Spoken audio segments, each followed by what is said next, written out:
You've been told that stillness is something you must earn, that sanctuary exists somewhere far away, in a quiet mountain temple, or in a perfect life where nothing goes wrong.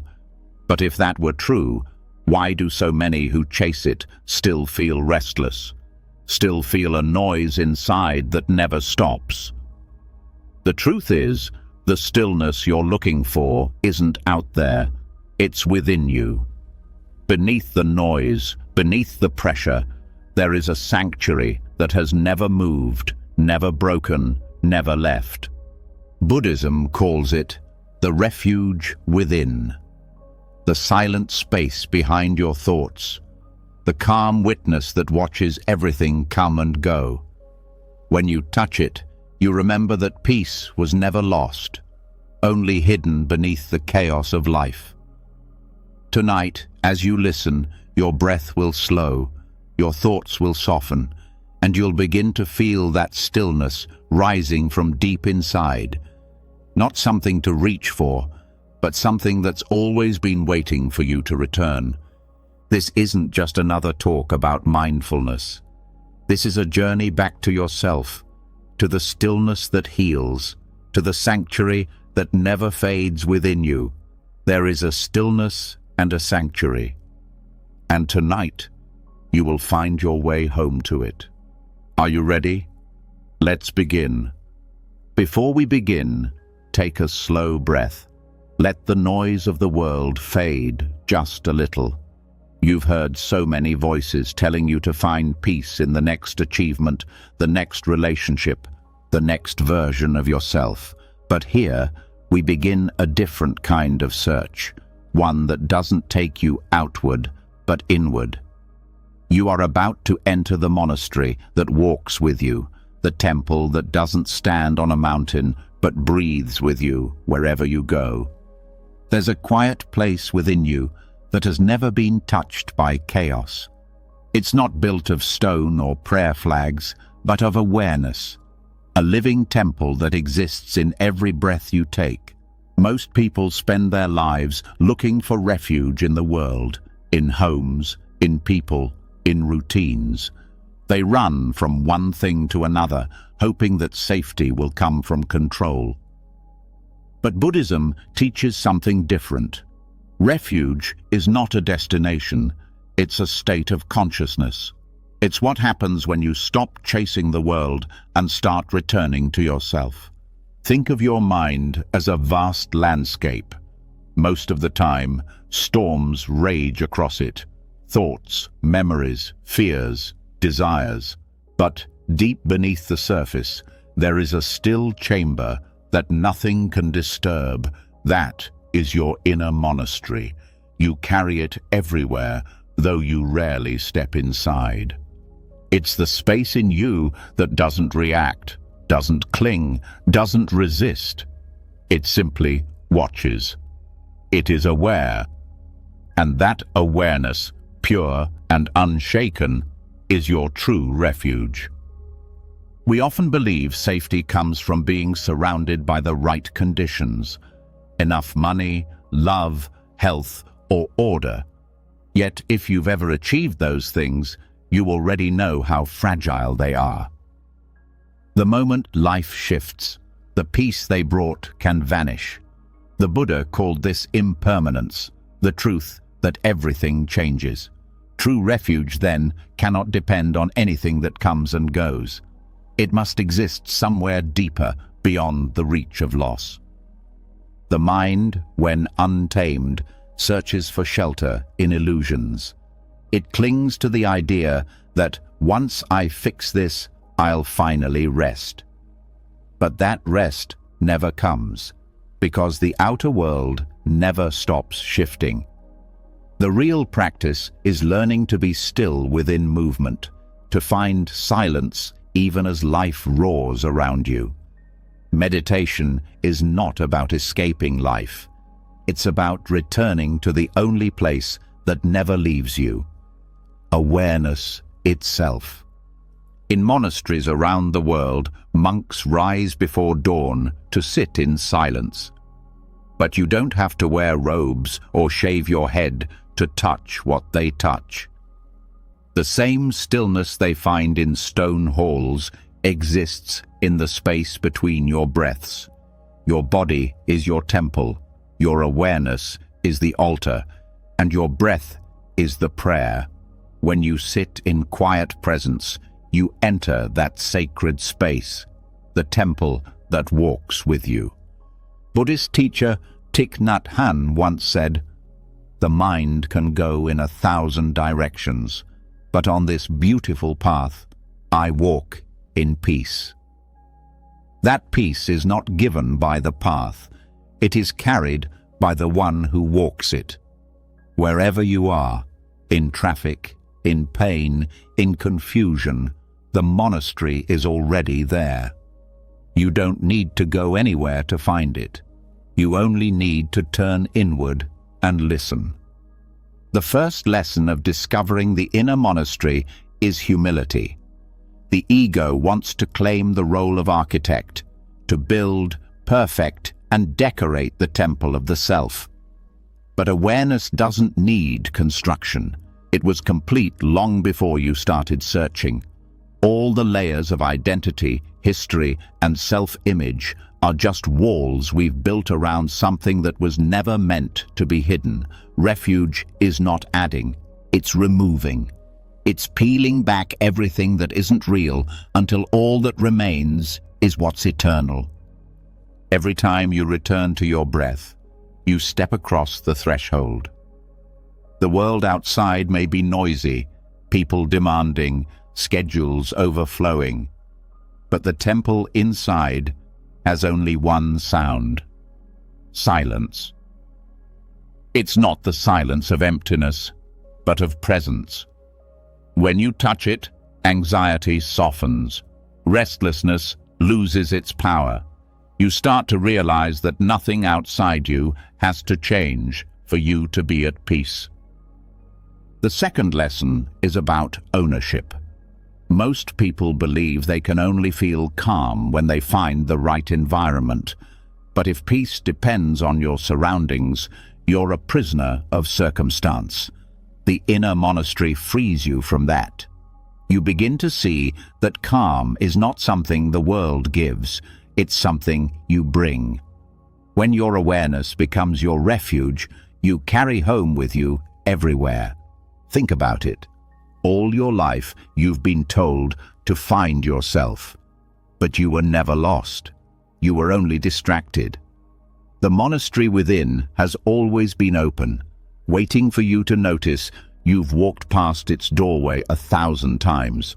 Every time you paused before reacting, every time you took a conscious breath instead of arguing, every time you felt wonder without needing a reason. Those were glimpses of the sanctuary you already carry. The third lesson is surrender. In Buddhism, the act of taking refuge in the Buddha, the Dharma, teaching, and the Sangha, community, is not about worshipping something outside you. It's about recognizing those qualities within. The Buddha represents awakening, the Dharma represents truth, and the Sangha represents shared presence. Together, they form the architecture of your inner monastery. To surrender to them is not weakness. It's returning to wholeness. When you rest in awareness, you're no longer trying to be anything. You're no longer trapped in the performance of self, the endless cycle of proving, pleasing, achieving. You just are. In that being, there's a quiet strength, the kind that doesn't depend on applause or certainty, the kind that lets you walk through life with steady grace. Inside the inner monastery, time feels different. The mind, always racing ahead or replaying the past, finally slows down. Here, there's no future to reach, no past to fix. There's only this breath, this heartbeat, this awareness. And within that awareness, you find something astonishing: contentment. You start to see that happiness was never missing. You were simply looking for it in the wrong direction. The fourth lesson is integration. Awareness is not meant to stay locked in meditation. The monastery isn't a retreat from life, it's a way of living. When you bring stillness into action, the ordinary becomes sacred. Washing dishes becomes a prayer. Walking becomes meditation. Speaking becomes mindfulness in motion. Every act done with presence is part of the temple's ritual. Many people think spirituality requires renunciation, that you must abandon the world to find truth. But the Buddha himself taught the middle way. Not indulgence, not denial, but balance.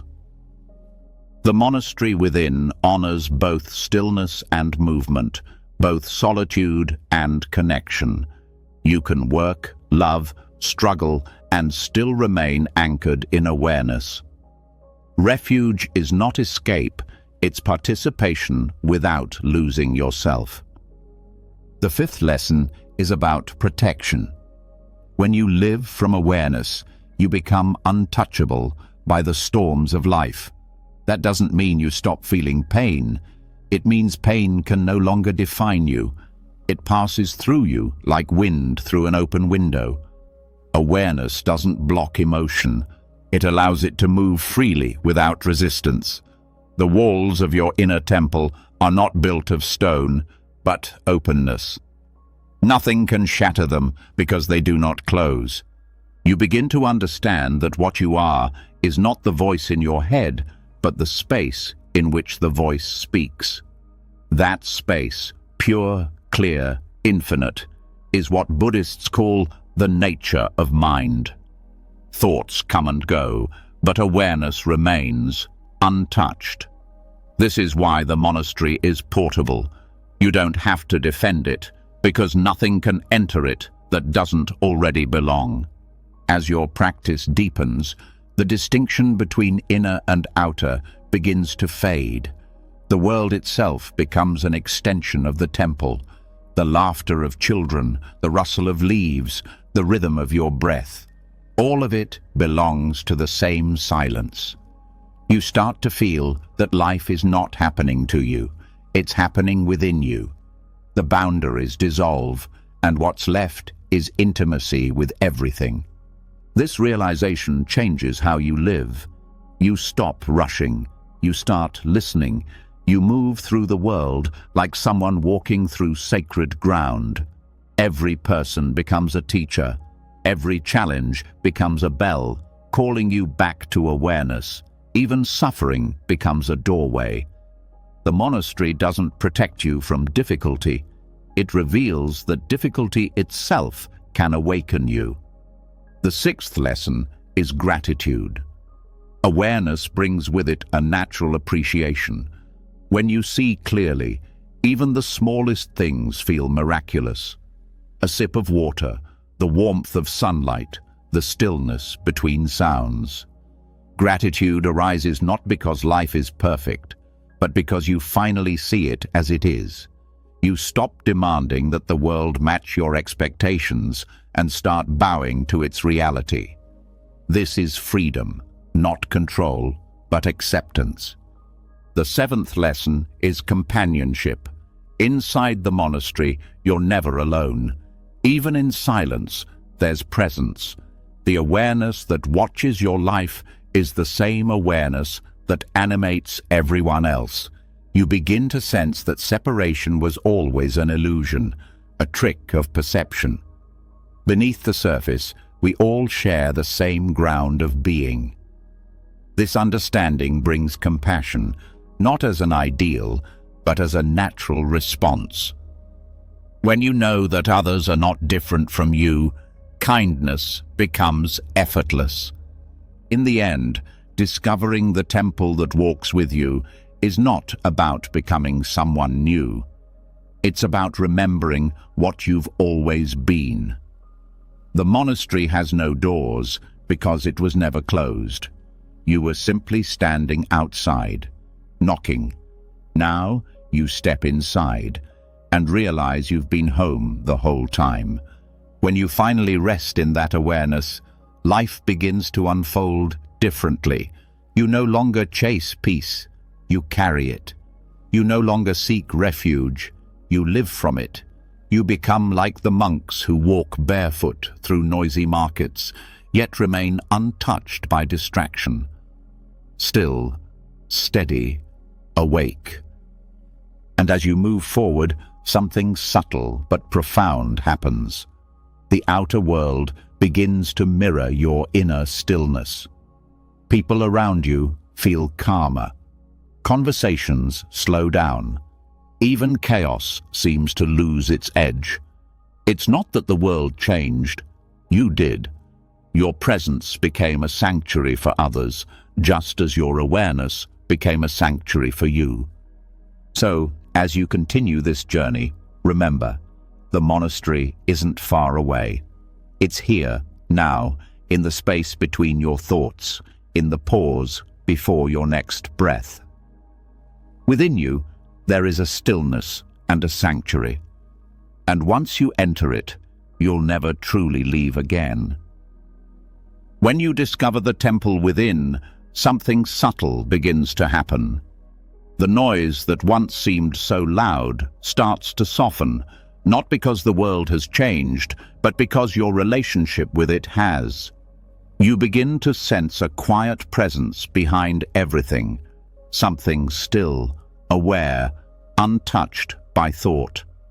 It doesn't argue. It doesn't react. It simply knows. That is the beginning of meeting the quiet witness, the self that never speaks yet knows all. Most people live their entire lives identified with the noise inside their heads. Thoughts run like an endless commentary, analyzing, judging, remembering, planning. From morning until night, the mind speaks, and we mistake its voice for our own. But beneath that voice, there is another awareness that watches it all.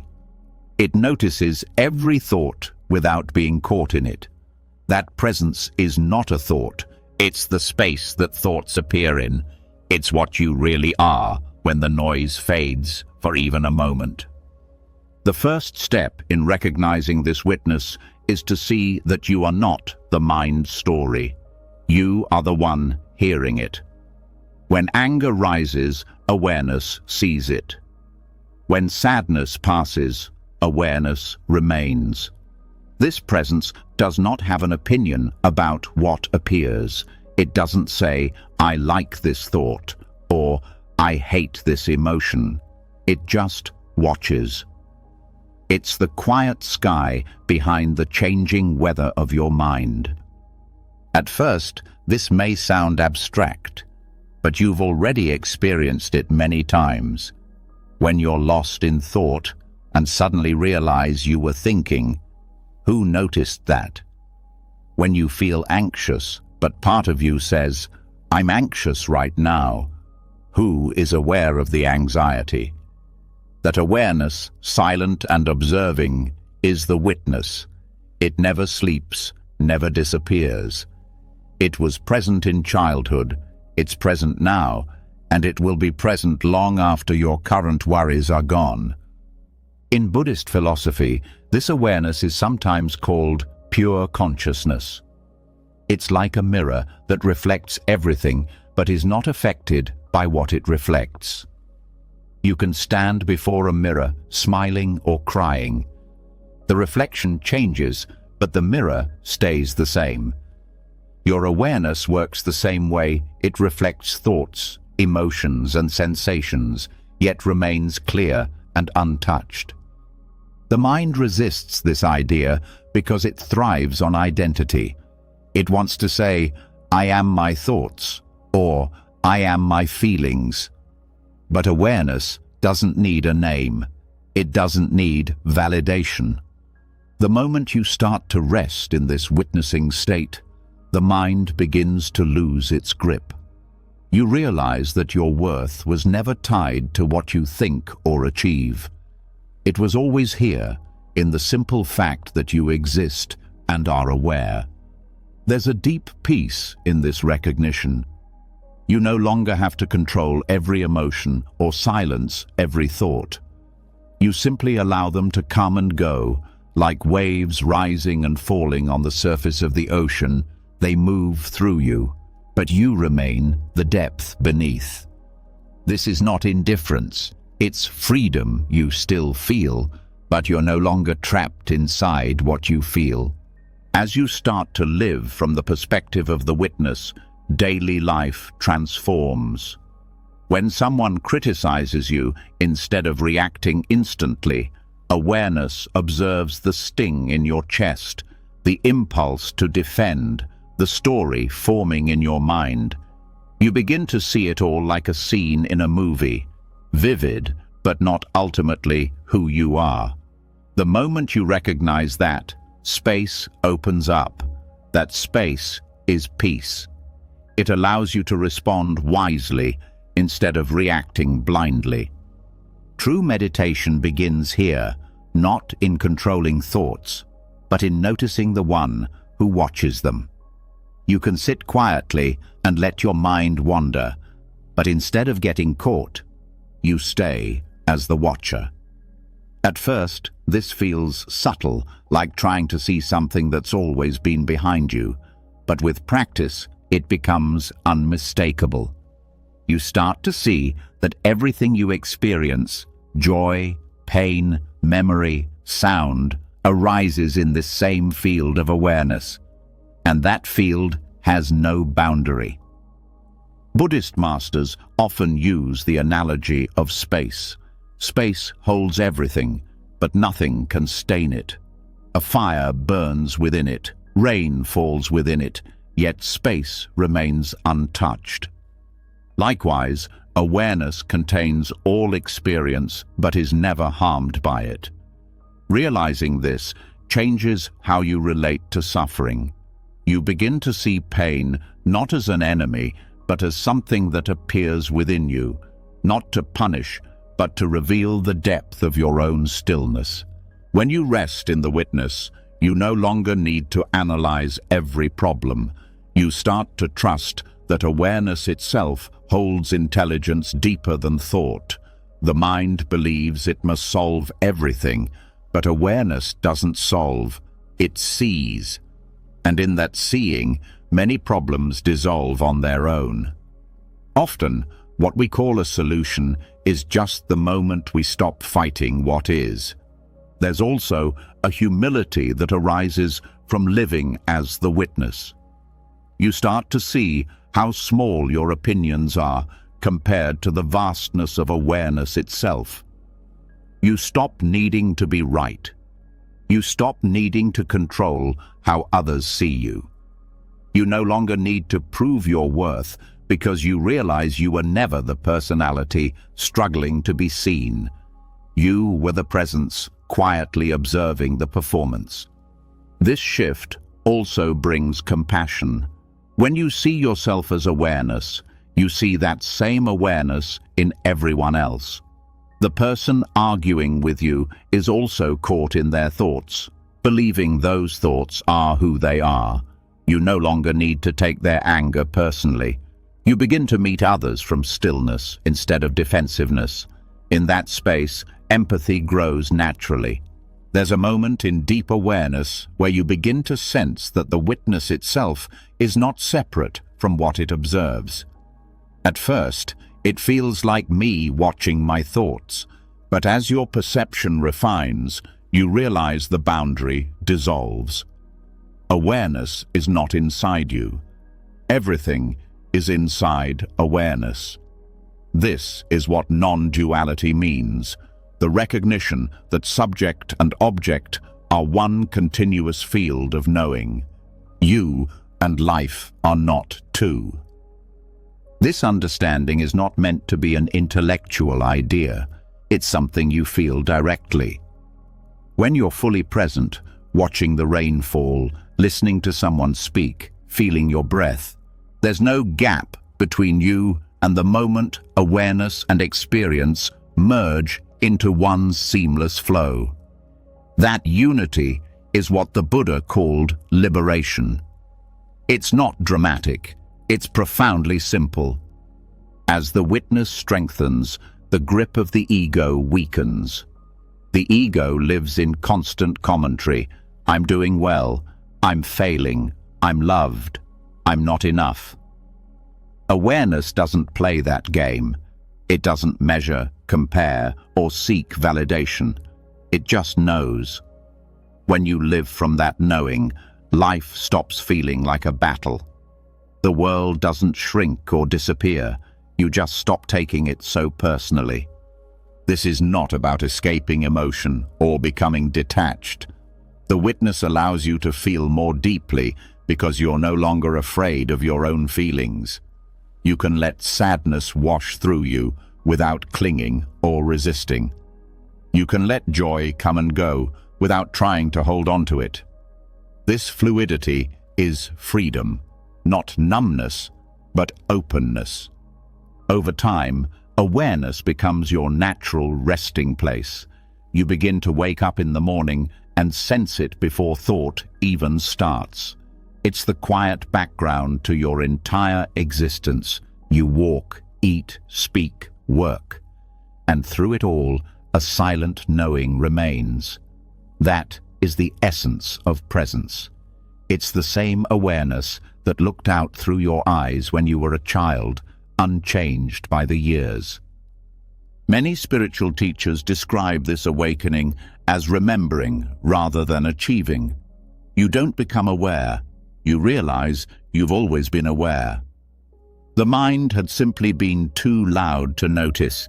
It's like discovering that the sun was shining all along behind the clouds. The clouds didn't destroy the sun. They only covered it temporarily.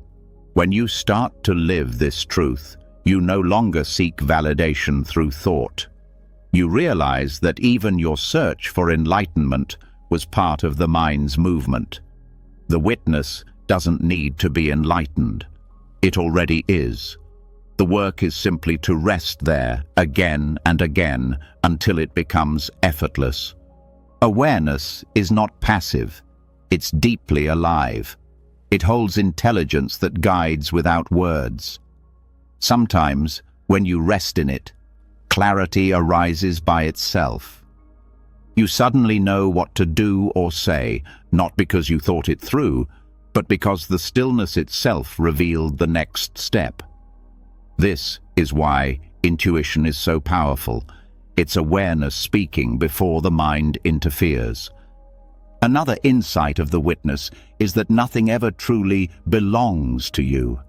Thoughts arise, emotions move, sensations come and go, but none of them are yours. They're like guests visiting your awareness. You can greet them kindly, let them stay for a moment, and then let them leave. This attitude removes the heaviness from experience. You no longer feel burdened by what passes through you because you know it's not you. This awareness also transforms how you relate to time. The mind lives in the past and future, replaying, anticipating, regretting. But the witness exists only in the present. When you rest as the watcher, time loses its grip. The moment becomes infinite. You begin to sense what eternity really means. Not endless time, but timeless presence. Living as awareness doesn't mean withdrawing from life. It means engaging with it more deeply, but from stillness rather than reactivity. You still make plans, love people, pursue goals, but you do it with a light touch. You move through life like water, responsive, adaptable, yet unshaken at your core. There's an ancient saying in the Zen tradition: before enlightenment, chop wood, carry water. After enlightenment, chop wood, carry water. The actions remain the same, but the awareness behind them changes everything. You still live your ordinary life, but now everything you do happens within the clarity of the witness. Every task becomes sacred because you're fully there for it. The mind may still resist, trying to pull you back into identification. But each time you notice that, you're already free. The simple act of noticing a thought means you're not lost in it. That's the secret. Awakening is not about stopping thoughts. It's about recognizing you are not them. Eventually, the witness and the witnessed merge completely. There's no longer you watching your mind. There is only awareness aware of itself, still, silent, infinite. From that place, compassion, wisdom, and peace flow naturally. You don't have to force them. They are the fragrance of stillness itself. When you live this way, you become a calm presence in a chaotic world. Others feel it, even if they can't name it. Your energy becomes steady, grounding, healing. You no longer have to preach or persuade. Your stillness speaks louder than words. This is what it means to be a light in the world, not through effort, but through being. And so, the temple within you, the monastery that walks with you, now has a living heart, the quiet witness. The awareness that never speaks yet knows all. When you rest in that awareness, life stops being something to survive and becomes something to behold. Everything that follows in this journey will deepen this knowing. How stillness reveals peace, how silence teaches, how awareness itself becomes love. But it all begins here, in the simple recognition of what has always been watching. The witness within you is the gateway to every sanctuary you will ever find. When you begin to live from awareness, something unexpected unfolds.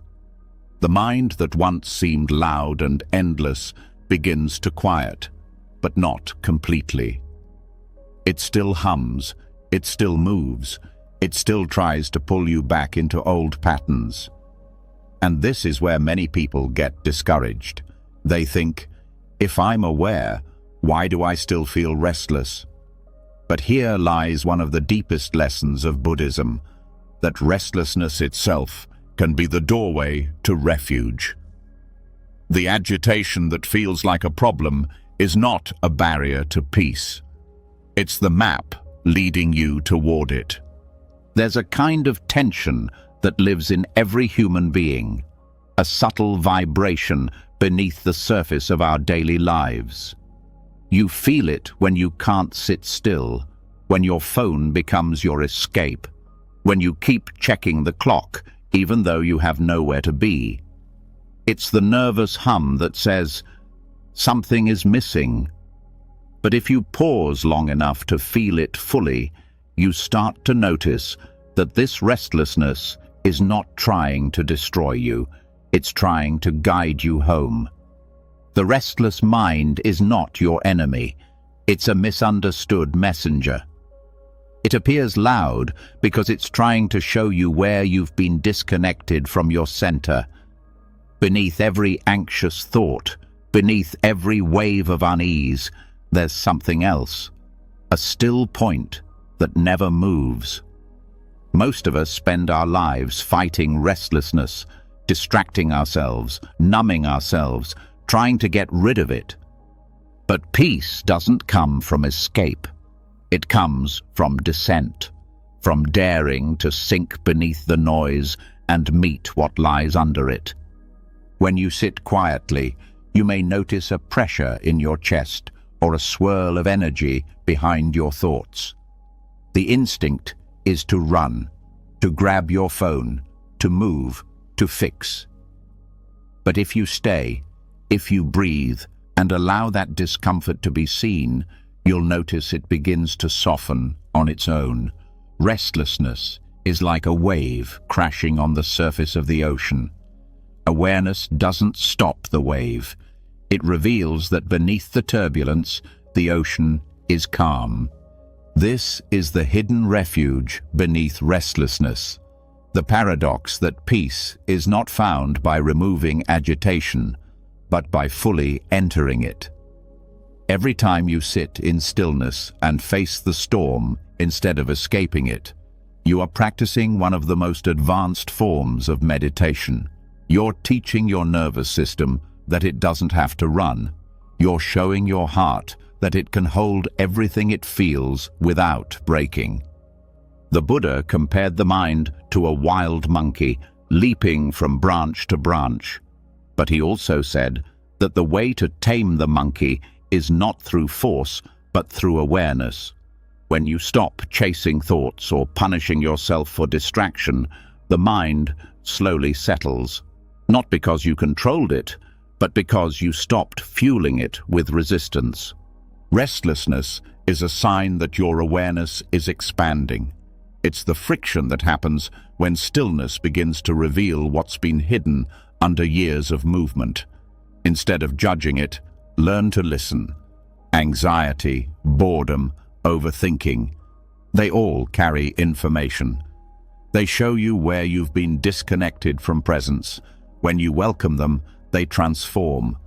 The energy that once felt chaotic begins to turn into clarity. When you drop into this deeper stillness, something profound happens to your relationship with discomfort. You stop labeling sensations as good or bad. You start to experience them as energy moving through space. The agitation in your chest is no longer a problem to solve, but a vibration to observe. And as you observe without judgment, it begins to dissolve back into the stillness it came from. Many people try to meditate by forcing themselves to be calm. They sit down, close their eyes, and immediately fight the noise in their minds. But awareness doesn't fight, it allows. Meditation isn't about stopping the mind. It's about letting the mind be seen by something larger, your consciousness itself. When you truly allow your restlessness, you begin to sense that there is an awareness untouched by it. That awareness is your refuge. In the language of Buddhism, this is the practice of turning toward. When discomfort arises, you turn toward it instead of away. You breathe into it, not as a technique to fix it, but as an act of compassion. You acknowledge its presence. I see you, I feel you, you are allowed here. The simple act of allowing transforms resistance into acceptance, and acceptance into peace. There's a physiological wisdom in this too. Neuroscience shows that when you stop resisting emotional discomfort, your nervous system begins to regulate. The body moves from fight or flight to rest and digest. Awareness literally changes your biochemistry. The still point beneath restlessness is not just poetic, it's biological truth. The body, when met with compassion, heals itself. Every emotion you've ever run from has been waiting to be held in awareness. Anxiety, guilt, fear, all of them soften when they are finally allowed to exist. Beneath them, there is always stillness, like sunlight beneath the clouds. The mind creates storms, but awareness remains clear sky. To descend into stillness, you don't need a special method. You simply need courage. The courage to stay when the mind says, run. The courage to feel instead of fix. When you do this, a mysterious thing happens. The energy that once fueled anxiety begins to flow differently. It becomes presence, alertness, even tenderness. What once felt like chaos begins to reveal an intelligence of its own. This is why great Buddhist teachers often say that suffering is a teacher. Restlessness, when entered consciously, becomes the path itself. Every tremor of discomfort is an invitation to deepen awareness. The more you meet it without resistance, the more it transforms from agitation into spaciousness. What you once feared becomes your doorway to peace. Think about how rivers move. When water meets an obstacle, it doesn't fight. It flows around it, reshaping itself to the moment. Awareness works the same way. When you rest as awareness, you no longer try to change the flow of life. You let it move through you. Restlessness becomes just another current, passing through a river that never stops being whole. There's a quiet dignity in this kind of surrender. Not defeat, but trust. Trust that you can face anything that arises without losing yourself. When you find that still point beneath movement, you realize that even chaos serves you. It humbles you, softens you, opens you. Every restless moment becomes a teacher in disguise. The practice deepens when you bring this awareness into daily life. You might notice tension building during a conversation, or a familiar anxiety when plans change. In those moments, pause, feel the body. Acknowledge what's here without judgment. The still point is always one breath away, waiting for you to return. As you develop this sensitivity, you begin to sense that stillness doesn't mean absence of movement. It's the stability within motion, the silence that holds every sound. Even when you're active, you can feel the ground of awareness beneath your actions. This is how you live from sanctuary in the middle of life's noise. One of the most profound paradoxes in Buddhist wisdom is that enlightenment doesn't remove human experience. It transforms how you meet it. Restlessness doesn't vanish. It simply loses the power to disturb you.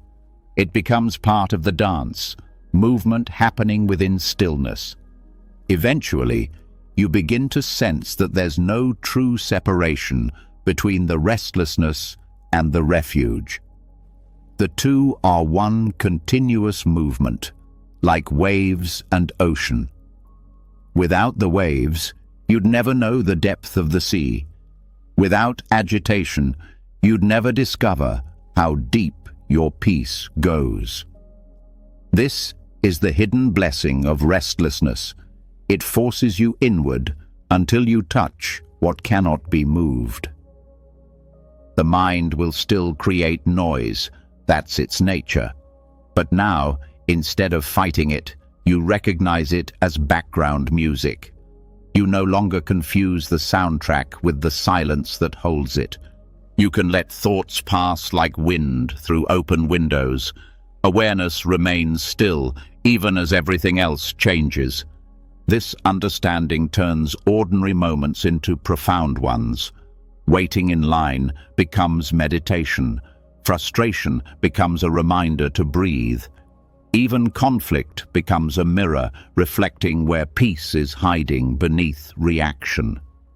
Life stops being divided into spiritual and ordinary.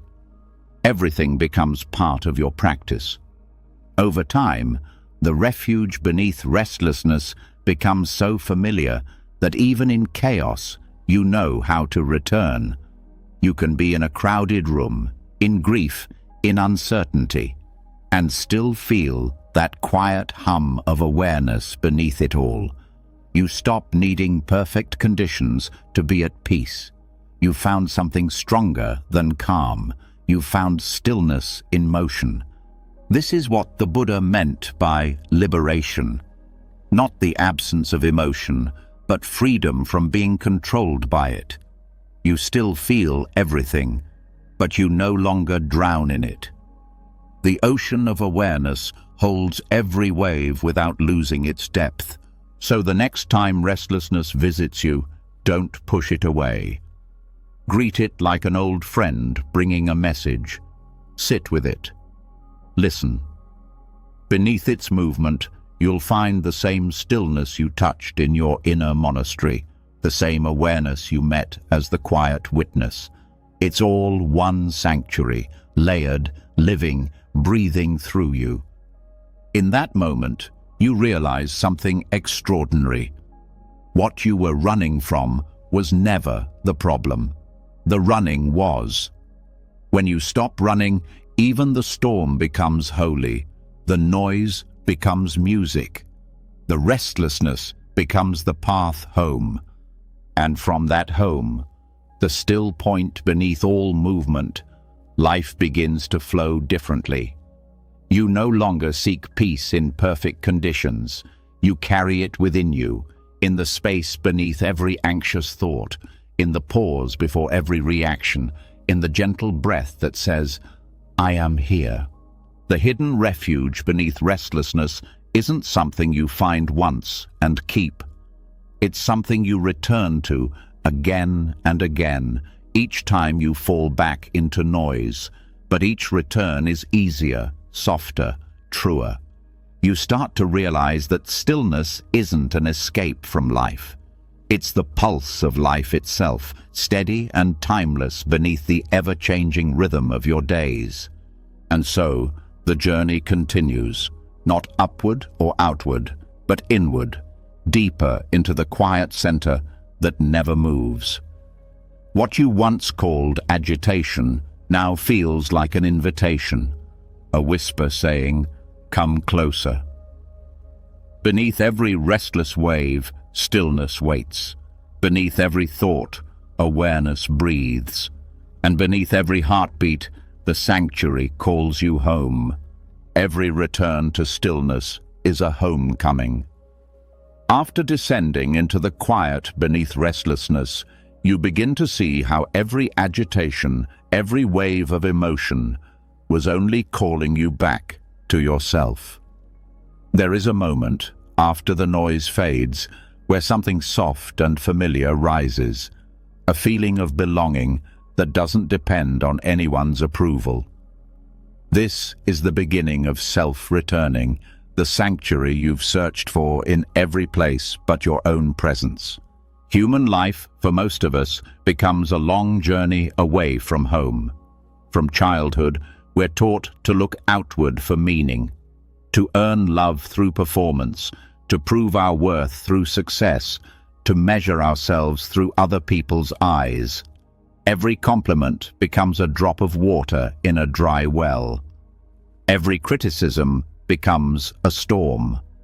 Over time, we start to live at a distance from ourselves, chasing reflection after reflection, until we forget what it feels like to simply exist without needing to be seen. But awareness has infinite patience.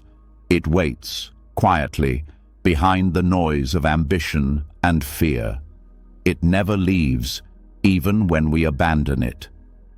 And the moment we stop chasing validation, even for a breath, that awareness opens its arms. One mindful breath, just one, can begin the journey home. The breath is the oldest teacher in Buddhism. It is the bridge between body and mind, between the world outside and the stillness within. Every inhale draws you back into the present. Every exhale releases what you no longer need to hold. When you bring your attention fully to the breath, you are not just breathing, you are remembering. You are returning to the only place peace ever lived, here, now, within. This is the sanctuary of self-returning, the moment when you stop seeking permission to exist and start simply being. The breath becomes the path that leads you home every time you wander. You don't need to recite a mantra or light a candle. You only need to notice that you are alive, breathing, aware. Each breath is a statement of truth. I am here. Beneath the constant urge to prove, achieve, and fix, that simple truth is what the soul has been longing for. When you anchor yourself in breath, the need for external approval begins to fade. You start to understand that no one else can validate what already exists. You were never broken, only distracted from your wholeness. Modern life trains us to look outward. We measure our happiness through screens, through comparison, through the illusion of more. But the self you're trying to perfect through achievement has never been incomplete. The breath reminds you of this with every rise and fall of your chest. You begin to see that returning home doesn't mean isolation. It means alignment. It means living from the center rather than the edges. The practice of self-returning is simple, but not easy. The mind resists because it thrives on movement. Stillness threatens its control. When you try to focus on the breath, it will try to pull you into thoughts, plans, regrets, doubts. But this is part of the training. Every time you notice you've wandered and gently return to the breath, you're strengthening awareness. You're building the muscle of coming home. This gentle return, again and again, is the essence of Buddhist mindfulness. The breath becomes a compass that never lies. It points you back to presence without punishment. It doesn't matter how far you've drifted. The moment you notice, you are already home. When you begin to live this way, your relationship with yourself changes. You stop treating your body as a tool and start honoring it as a temple. You begin to sense how the breath carries wisdom the mind cannot touch. It shows you the natural rhythm of life, expansion and release, holding and letting go. You start to see that peace is not found in control, but in participation, in being one with the movement of life instead of fighting against it. The breath also teaches compassion. When you breathe consciously, you feel connected, not just to yourself, but to everything that breathes. The air you inhale was once inside trees, oceans, and countless beings before you. Each breath is shared life. To breathe mindfully is to participate in an ancient rhythm that includes all of existence. It's a reminder that you are never alone, even in solitude. Self-returning is not selfishness. It is self-truth. The world confuses the two. Selfishness takes from others to fill emptiness. Self-returning fills yourself so deeply that you overflow. When you are centered, you no longer seek love from desperation. You give it freely because you already are it. The breath teaches you to fill your own cup before offering it to the world. Over time, you start to see how every form of external validation was a substitute for presence. Approval is a transaction. It depends on conditions. But presence is unconditional. It doesn't need to prove anything. When you live anchored in awareness, your worth is no longer a question to be answered. It becomes a quiet fact.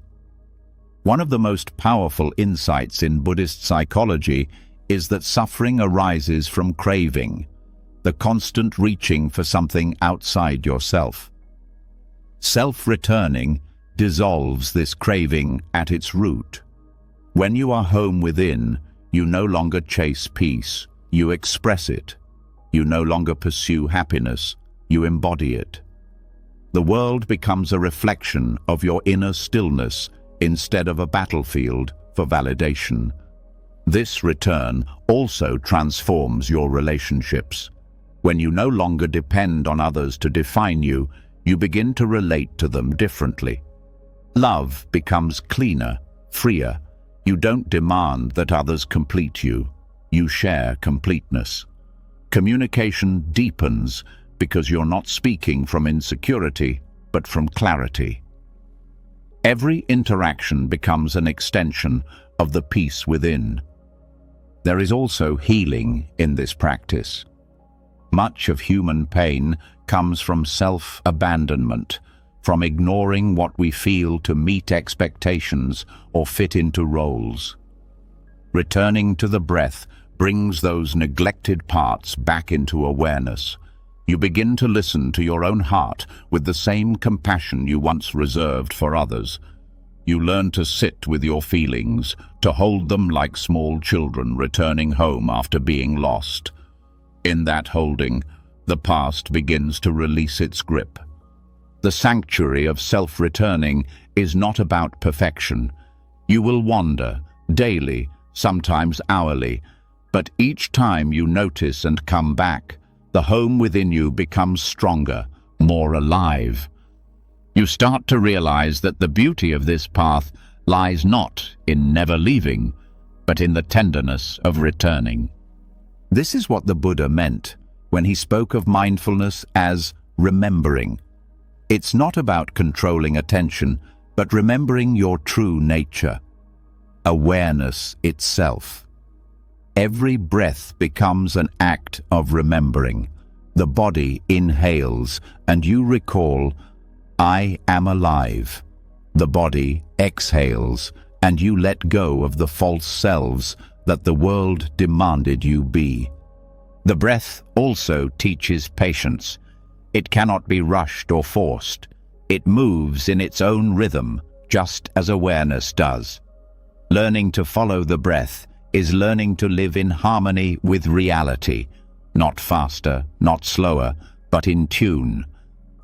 When you surrender to that rhythm, life begins to feel less like a struggle and more like a song you were always meant to hear. As your practice deepens, even the smallest moments become sacred. Drinking water becomes a ceremony. Sitting in silence becomes prayer. Every breath becomes a return to the monastery within, a reconnection to the witness, a reaffirmation of the refuge beneath restlessness. You begin to see that spirituality is not separate from daily life. It's in the act of being present wherever you are. When you live in self-returning, decisions become clearer. You no longer act from fear of missing out or from trying to please. You act from alignment. The breath anchors you in what is true right now, not what the mind imagines. It brings simplicity to complex moments, clarity without force. The more you return home to yourself, the less you are controlled by the noise of the world. External validation starts to lose its flavor. Compliments feel nice, but they don't define you. Criticism stings less because you know it doesn't touch your core. You start to live with quiet confidence, rooted not in performance, but in presence. Self-returning also reveals that peace is not passive.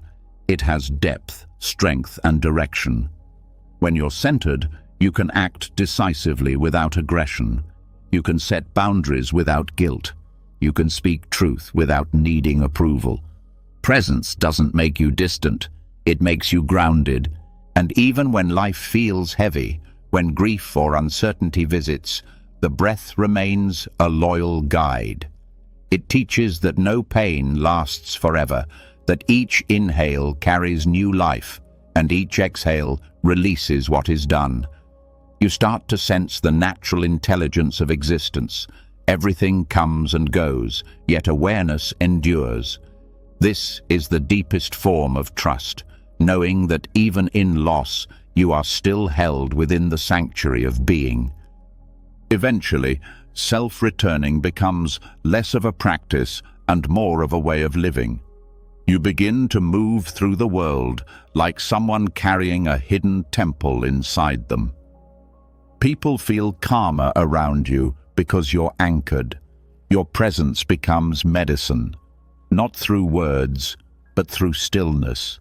You embody peace without needing to preach it. And then you realize the most beautiful truth. You never really left. The self you were searching for has been breathing with you all along, patient, waiting for your attention to return. Each mindful breath was a reunion. Each moment of awareness, a homecoming. The sanctuary of self-returning is not somewhere you go. It's what you are. The more you rest there, the more life begins to unfold effortlessly. Work becomes service. Relationships become sacred. Silence becomes nourishment. You see now that you were never meant to live chasing approval or performing for love. You were meant to breathe, to feel, to awaken. The breath brings you back again and again until the concept of returning disappears. There is only being, whole, complete, aware. This is the peace that no one can give or take away, the sanctuary that travels with you into every conversation, every moment of stillness, every breath you take. The world will still call for your attention. But now, you know how to come home. You've walked through the monastery within. You've met the quiet witness. You've descended beneath restlessness. And now, through every mindful breath, you've come home to yourself. The search is no longer outward. It's inward, alive, breathing, and it never ends, because this sanctuary isn't a destination. It's the rhythm of your being, repeating softly through every breath. Return, return, return. When you finally learn to return to yourself through the breath, something profound happens. The noise of the outer world quiets, and in its place, you begin to notice another silence, one that feels both comforting and unsettling. It's the space of solitude, the vast stillness that remains when all distractions fade. Many people fear this space. They call it loneliness. But in truth, it is the doorway to sacred company, the presence of the self that never abandons you. Loneliness is one of the most misunderstood human experiences. It's not simply the absence of others, it's the absence of connection, not outwardly, but inwardly. You can be surrounded by people, loved by many, and still feel that hollow ache inside. That emptiness isn't a flaw, it's the soul's quiet signal that it's time to come home. Loneliness is not a punishment, it's a message.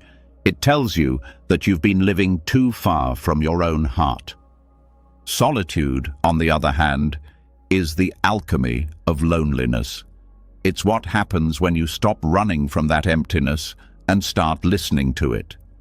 Instead of filling it with noise, attention, or distraction, you let it open. You start to see that what you once called being alone is actually an invitation, a sacred meeting with yourself.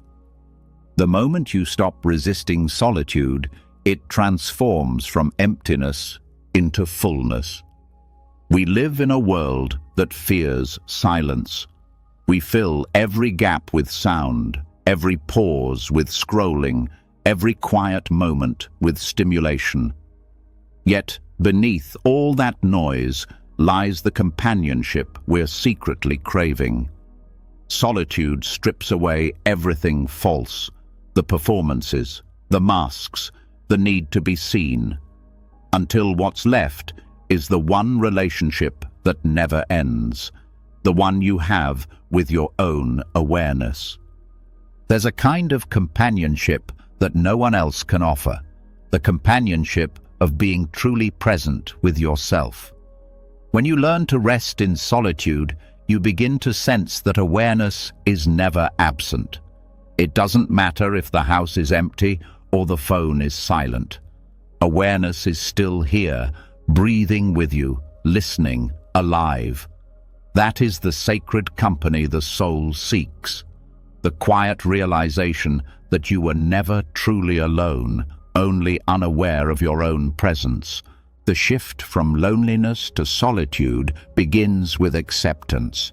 Most people fight loneliness by reaching outward, seeking validation, filling time, distracting the heart. But awareness teaches a different approach. When you feel the ache of isolation, instead of running, you turn toward it. You breathe into it. You acknowledge its presence without judgment. You let it speak. Often, you'll find that loneliness isn't asking for more people. It's asking for your attention. It's asking you to stop abandoning yourself. When you begin to meet loneliness with awareness, it loses its sting. The energy that once felt painful starts to feel sacred. You start to see that this space, once feared, is actually rich, a field where wisdom begins to grow. It's in solitude that clarity arises, creativity flows, and healing begins. When you're no longer performing for the world, you can finally hear your own voice. Buddhist teachings often refer to the concept of noble silence. It's not the silence of absence, but of presence. It's the silence that holds everything, that listens without trying to fix. When you enter solitude with awareness, you step into noble silence. You stop trying to fill the void and start allowing it to teach you. You discover that silence isn't empty, it's full of insight. Every quiet moment becomes a teacher. This shift also changes your relationship with love. When you no longer fear solitude, you stop clinging to relationships out of need. You begin to love from freedom instead of fear of being alone. You realize that love is not ownership or escape. It's two whole beings sharing the fullness of their solitude. The best relationships are not between people who complete each other, but between those who are already complete within themselves. Self-connection doesn't mean isolation. It means you no longer depend on external conditions to feel whole. You start to see that solitude isn't a wall between you and others. It's the foundation that allows real connection to exist.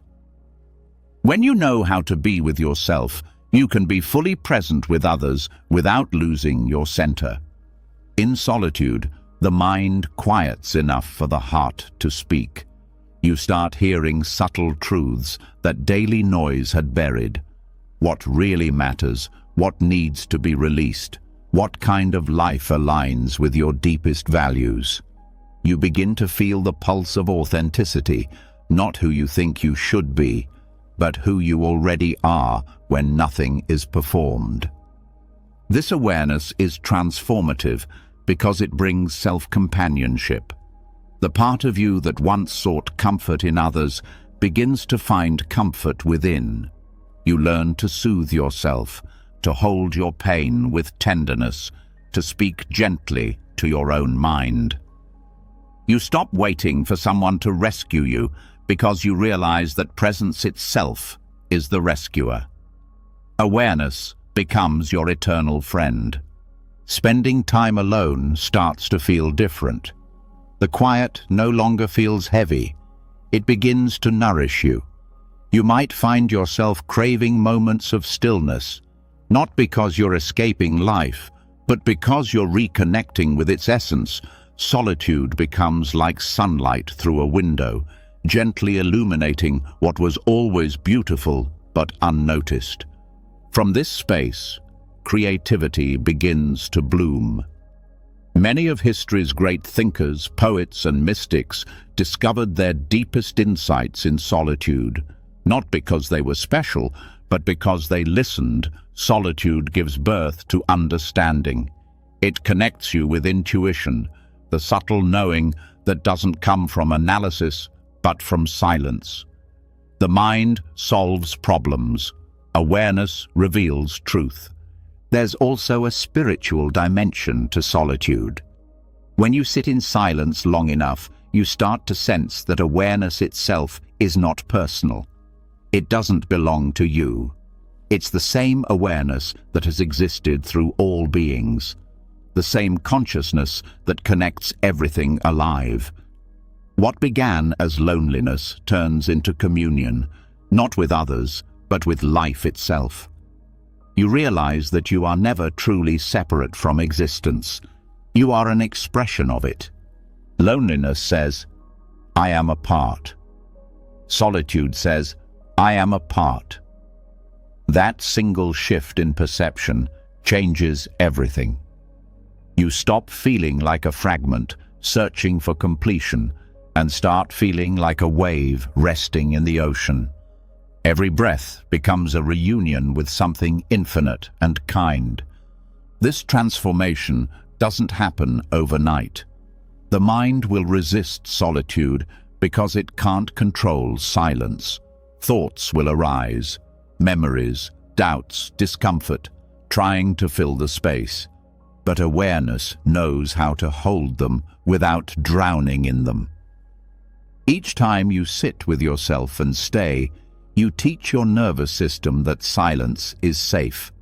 Over time, that safety turns into love. Eventually, solitude becomes sacred company. You begin to feel the warmth of your own presence, the gentle hum of life within you. You realize that even when no one is there, something is awareness itself. Quiet, vast, patient, sits with you like an old friend. It doesn't demand, it doesn't judge, it doesn't leave. That presence is your true companion. This realization heals the deep wounds of abandonment that so many carry. You start to understand that what you were seeking in others was never really about them. It was about wanting to feel seen. When you rest in awareness, you are fully seen. The watcher within you holds you with unconditional acceptance. You no longer beg for belonging because you've discovered it in the only place it ever truly existed, within. When solitude becomes sacred, life slows down in the most beautiful way. You start to notice things you used to overlook. The way light shifts through a room, the quiet rhythm of your heartbeat, the subtle beauty of breathing without effort. Each small moment becomes a reminder that presence itself is enough. And from this sacred stillness, gratitude arises naturally. You begin to feel grateful, not just for pleasant experiences, but for existence itself. Even loneliness, once feared, becomes something to bow to, a teacher that led you home. You start to see that every difficult emotion carries wisdom when held in awareness. The very thing you resisted becomes the key to your freedom.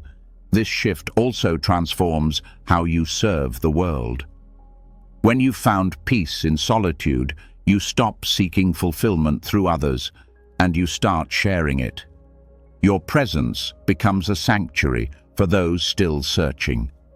You listen more deeply. You speak with more kindness. You no longer need to fix anyone, because you understand that everyone's journey home begins within. You become comfortable with silence, in conversations, in relationships, in life. Silence no longer feels like emptiness, but like truth. You learn to rest in pauses without rushing to fill them. That patience creates deeper intimacy with everything, with yourself, with others, with existence itself. Even in moments of physical solitude, a quiet night, a walk alone, a morning without messages, you start to feel connected to something vast and alive. You sense that every breath connects you with the same air breathed by mountains, oceans, and stars. Solitude expands into unity. You stop feeling like a single point of consciousness and start feeling like consciousness itself, expressing through a human form. This is the heart of Buddhist practice, the realization that there was never separation to begin with. The pain of loneliness was only the mind's misunderstanding. Beneath it, solitude was always sacred. Awareness was always holding you, quietly waiting for you to notice. And now, you do notice. You feel it, that quiet companionship that never wavers, that presence that has watched every joy and sorrow without turning away. You begin to rest in it more often, to draw strength from it, to let it guide your life. It becomes your anchor, your peace, your truest friend. When solitude becomes sacred company, you no longer fear being alone because you understand that aloneness doesn't exist. There is only awareness, breathing itself through every form, loving through every heart, resting quietly in the space you once called me. And so, what began as loneliness becomes the greatest discovery, that you are never without company, because within you lives the eternal presence that has always been here, the silent companion that listens, watches, and loves without end. From here, life takes on a new simplicity. Relationships deepen, creativity blossoms, silence becomes healing, and every moment feels intimate. You've found the one friend who never leaves, your own awareness. And now you walk through the world not seeking connection, but radiating it. Solitude, once feared, becomes your sanctuary. It's no longer a pause between moments, but the foundation beneath them. The self you once abandoned has become the self you finally sit beside, in silence, in stillness, in peace. And as you rest there, you understand the quiet truth that all spiritual seekers eventually find. The greatest company you will ever keep is the one already breathing within you. When solitude becomes a sacred companion, a new kind of vision opens. You begin to notice that even when you are alone, life is not still. It moves, breathes, and unfolds in every direction. Yet, within all that movement, something remains perfectly steady. Beneath the motion of thoughts, the rise and fall of emotions, and the constant change of the world, there is a center that never wavers. This is what Buddhism calls the still point of the turning world, the unchanging heart of existence, where chaos and calm are not opposites but reflections of the same truth. At first glance, the world appears divided. There is peace and there is conflict, joy and pain, order and disorder. We label one as good and the other as bad, one as desired and the other as feared. Yet, this duality is only a surface perception. Beneath it, reality moves in harmony, like a dance that includes both the fast and the slow, the rise and the fall, without ever losing balance. The still point is not the absence of movement, but the place within movement, where everything is perfectly aligned. When you touch this center, you begin to understand that chaos and calm are not enemies. They are partners. Just as waves and the ocean are one, turmoil and tranquility arise from the same depth of being. Life is not divided into moments of peace and moments of storm. It is a single current expressing itself in different rhythms. The art of awareness is learning to rest in that current without trying to stop it. The human mind craves control. It wants life to unfold according to plan, to remain predictable and stable.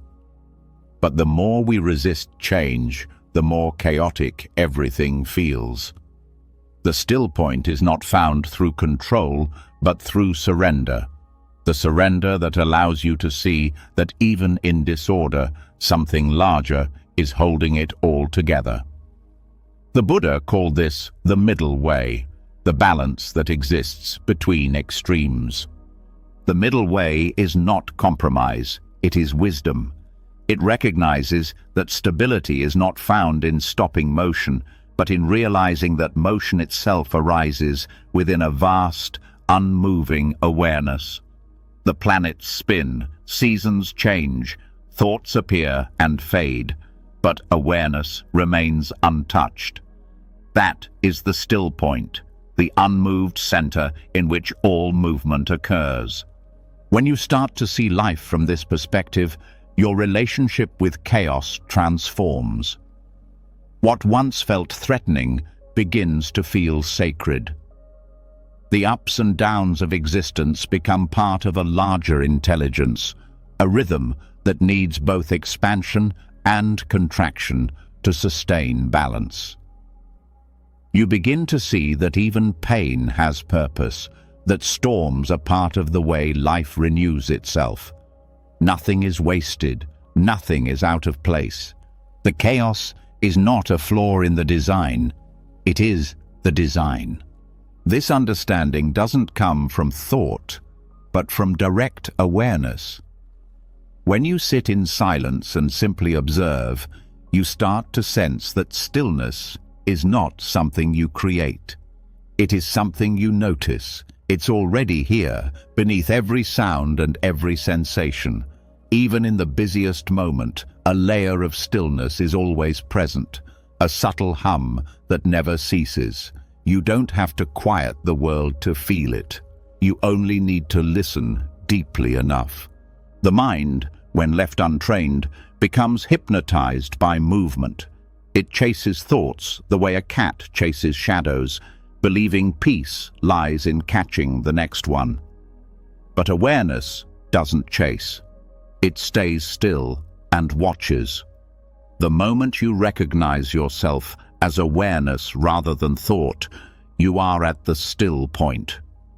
From there, even chaos becomes graceful. You start to live with a steady pulse that no external event can disturb.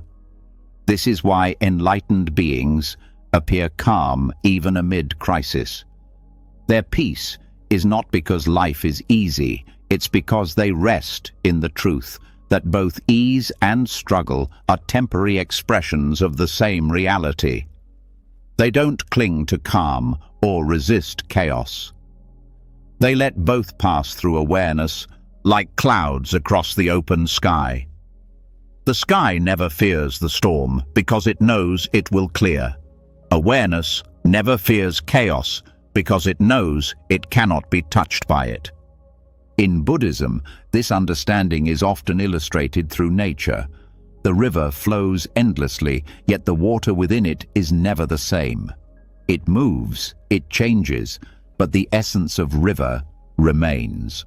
The wind blows in every direction, yet the space it moves through never shifts. Awareness is that space, the silent expanse in which all experiences rise and fall without disturbing the totality. When you live from this understanding, balance stops being a fragile achievement and becomes a natural state. You no longer have to maintain calm by resisting the world's movement. Instead, you find peace in participation. You can be active, passionate, even intense, without losing your inner stillness. This is what the Zen masters mean when they say, "Move, but never be moved." Awareness doesn't prefer silence over noise or stillness over movement. It allows all forms equally. When you identify with this awareness, you begin to live with an open heart.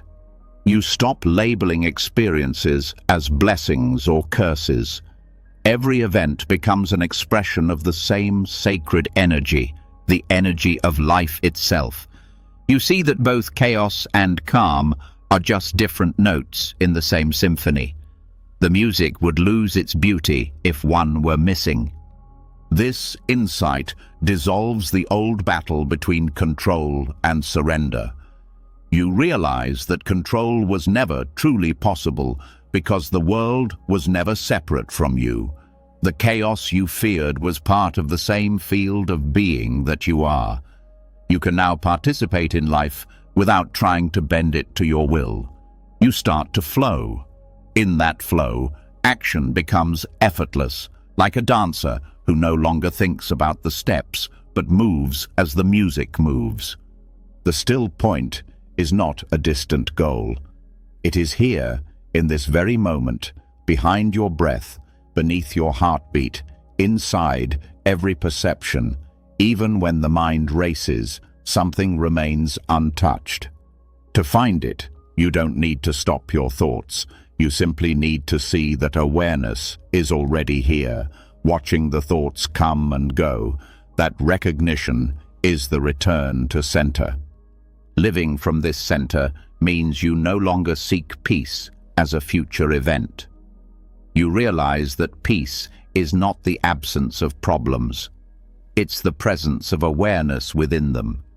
You can walk through noise without losing silence, through change without losing balance.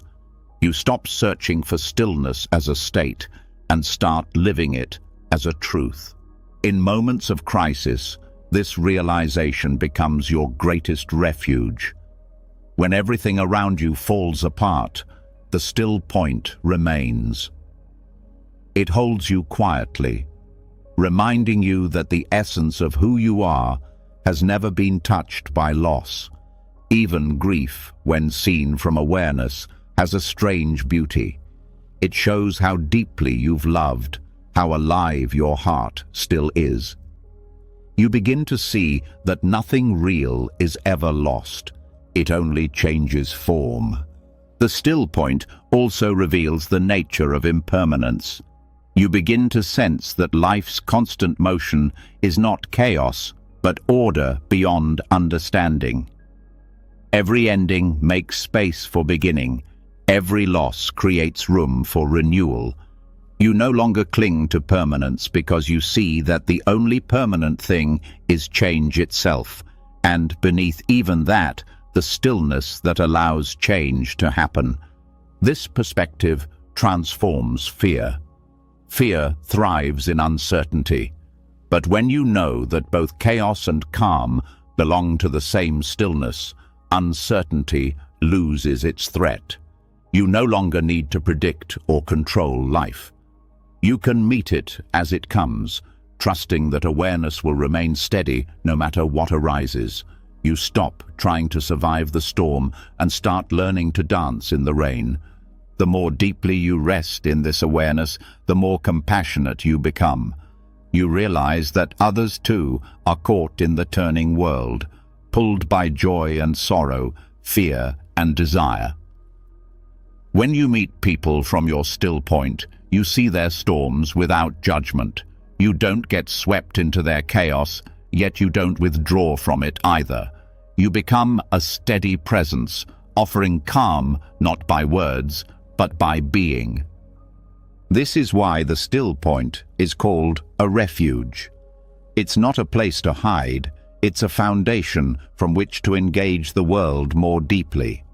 From here, you can act with clarity, speak with kindness, and move through uncertainty with trust. Your calm doesn't separate you from life. It allows you to embrace it fully, knowing that both serenity and turbulence serve the same whole. Meditation, when understood in this light, is not a method for escaping reality, but for aligning with it. It trains you to sense the stillness within movement, the silence within sound. When you sit quietly and let the world move around you, awareness begins to reveal its depth. You start to sense the infinite beneath the temporary, the timeless beneath the changing. The poet T.S. Eliot described it beautifully. At the still point of the turning world, there the dance is. This is not metaphor. It's the truth of existence. The world turns, the dance continues, but the center remains unmoved. When you live from that center, you are part of the dance without being lost in it.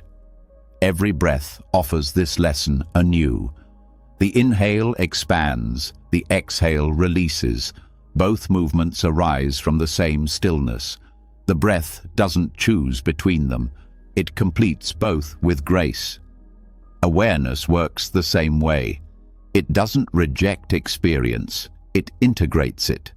The balance of life is not static, but dynamic, a harmony that includes every note. To rest in the still point is to trust life completely. You no longer divide the world into good and bad, success and failure.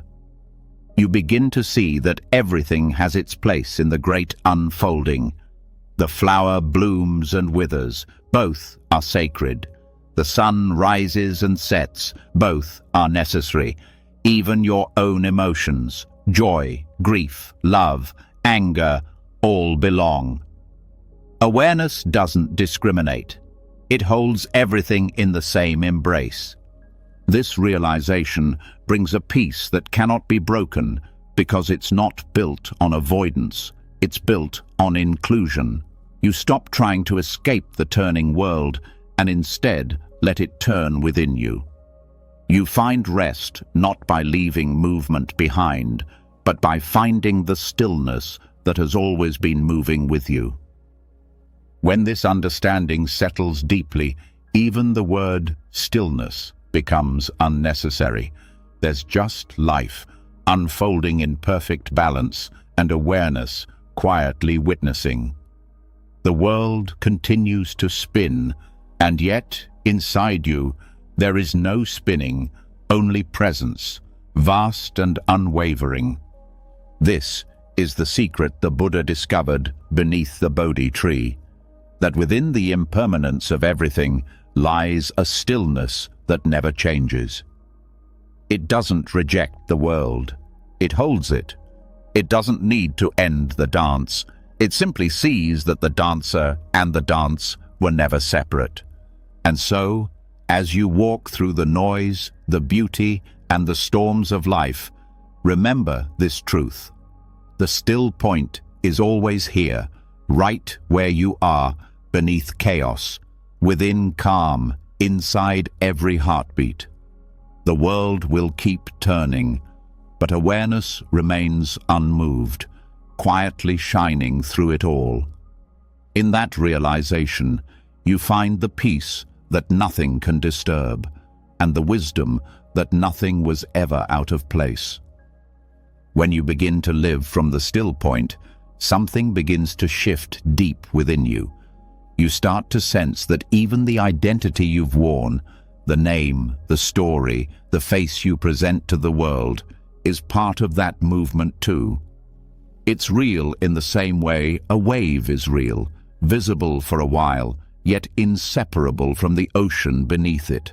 The deeper you rest in stillness, the more you begin to wonder, who am I before the world tells me who to be?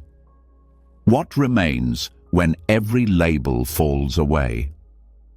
This question marks the beginning of another awakening, discovering the space between identities. Most of life is lived through definitions. From the moment you're born, the world begins naming you.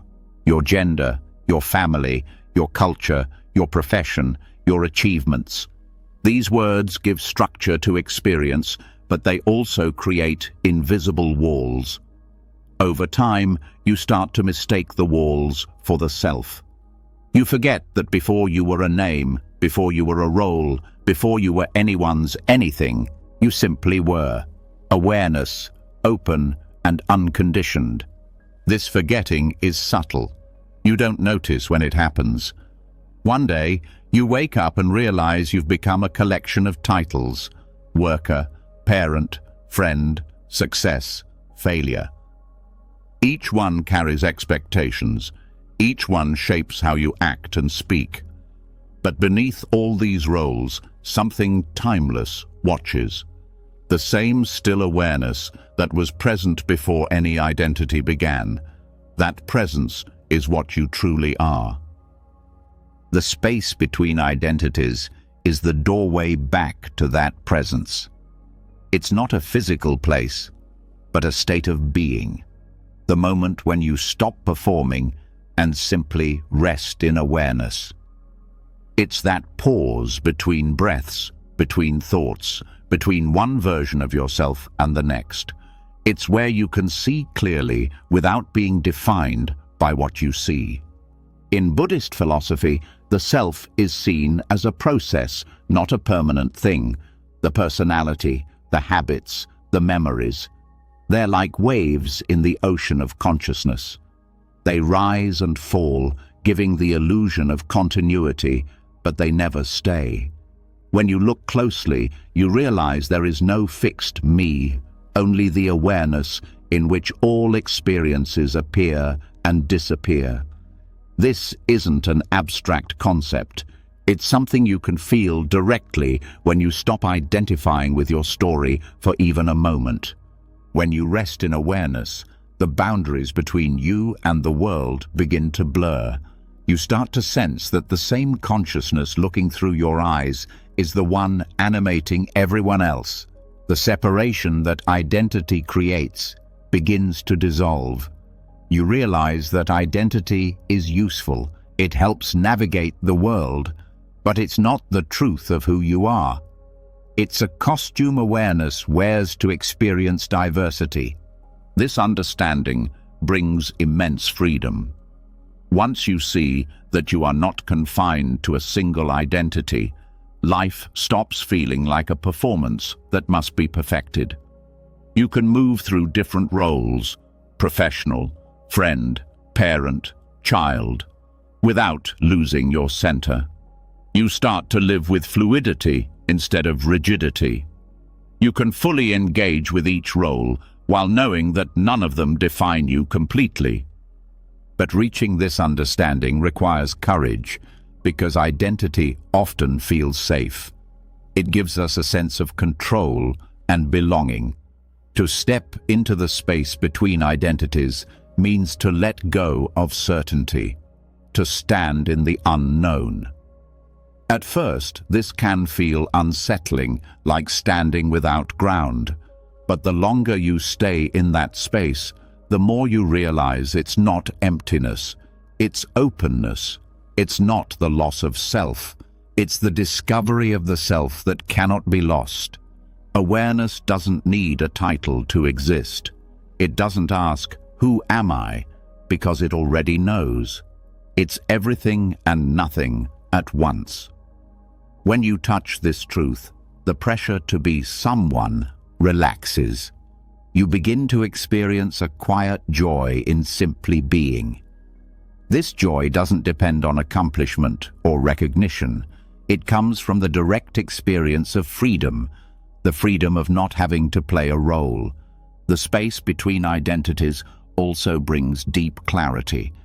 When you're not entangled in the roles you play, you can see them more clearly. You can recognize when you're acting from conditioning rather than truth. You can see how society's expectations shape your choices. And from that seeing, you gain the power to choose differently. Awareness gives you the distance to respond instead of react. In this space, even failure loses its sting. Because when you're not defined by your roles, failure doesn't touch your essence. You may lose a job, a relationship, or a title, but you don't lose yourself. You see that those were forms through which awareness expressed itself for a while. Now they've changed, as all forms do. You remain the witness, unshaken and whole. This realization also brings compassion. When you understand how identities shape perception, you stop taking others' behavior so personally. You see that they, too, are acting through layers of conditioning, trying to live up to names the world gave them. Instead of judging, you begin to empathize. You recognize the shared struggle, the human tendency to forget our true nature beneath all the masks. Every meditation, every mindful breath, is a practice in stepping into this space. When you watch your thoughts without attaching to them, you're training yourself to rest between identities. Each time you notice, "I'm angry," or "I'm sad," and then pause, you create distance. You realize that anger and sadness are passing states, not permanent selves. That pause, that awareness, is where your freedom lives. Over time, this awareness expands into daily life. You begin to see the gap between stimulus and response. Someone criticizes you, and instead of reacting, you feel the space before reaction. In that space, you realize you have a choice, not to act from identity, but from presence. This is what the Buddha meant by liberation, freedom not from the world, but from the automatic patterns that define you. Living from this awareness doesn't mean abandoning identity. It means wearing it lightly. You can use your name, your profession, your roles, but they no longer use you. You move through life like an actor aware of the stage, fully performing, yet never forgetting the truth behind the play. This balance brings serenity in chaos and humility in success. You see that identity is not the enemy. Clinging to it is. As you deepen in awareness, even the idea of self-improvement begins to shift. Instead of trying to become a better version of you, you begin to release the need to be any version at all. You focus on awareness itself, the silent witness that doesn't need fixing. Paradoxically, when you stop trying to improve the identity, your behavior naturally aligns with wisdom and kindness. Authenticity replaces performance. This space also reveals the illusion of time in personal identity. Most of what we call me is memory, a collection of past experiences, opinions, and roles. But when you rest in awareness, the past dissolves and the future loses its pull. There is only presence, and in presence, identity is fluid. You can shift, adapt, create anew without fear of contradiction. You realize that the truest you is not a story unfolding, it's the awareness watching the story. When you experience this directly, even suffering changes texture. Pain still happens, physical, emotional, situational, but it no longer defines you. Awareness witnesses it as part of the human experience, not as a personal failure. You start to meet pain with curiosity instead of resistance, asking, "What is this showing me?" That openness transforms suffering into insight. The space between identities is also where creativity is born. Every great idea, every breakthrough arises from stillness, from the pause between what was and what could be. When you stop clinging to who you think you are, you make space for something new to emerge. Inspiration flows through the emptiness that ego fears. True creativity is not the expression of identity, but the expression of awareness itself. This realization has practical implications too. It changes how you navigate challenges. When life demands a new version of you, awareness allows you to step into it gracefully. You stop fearing change because you understand that your essence doesn't change, only the form does. Whether you succeed or fail in a role, you know it's just one scene in the play of life.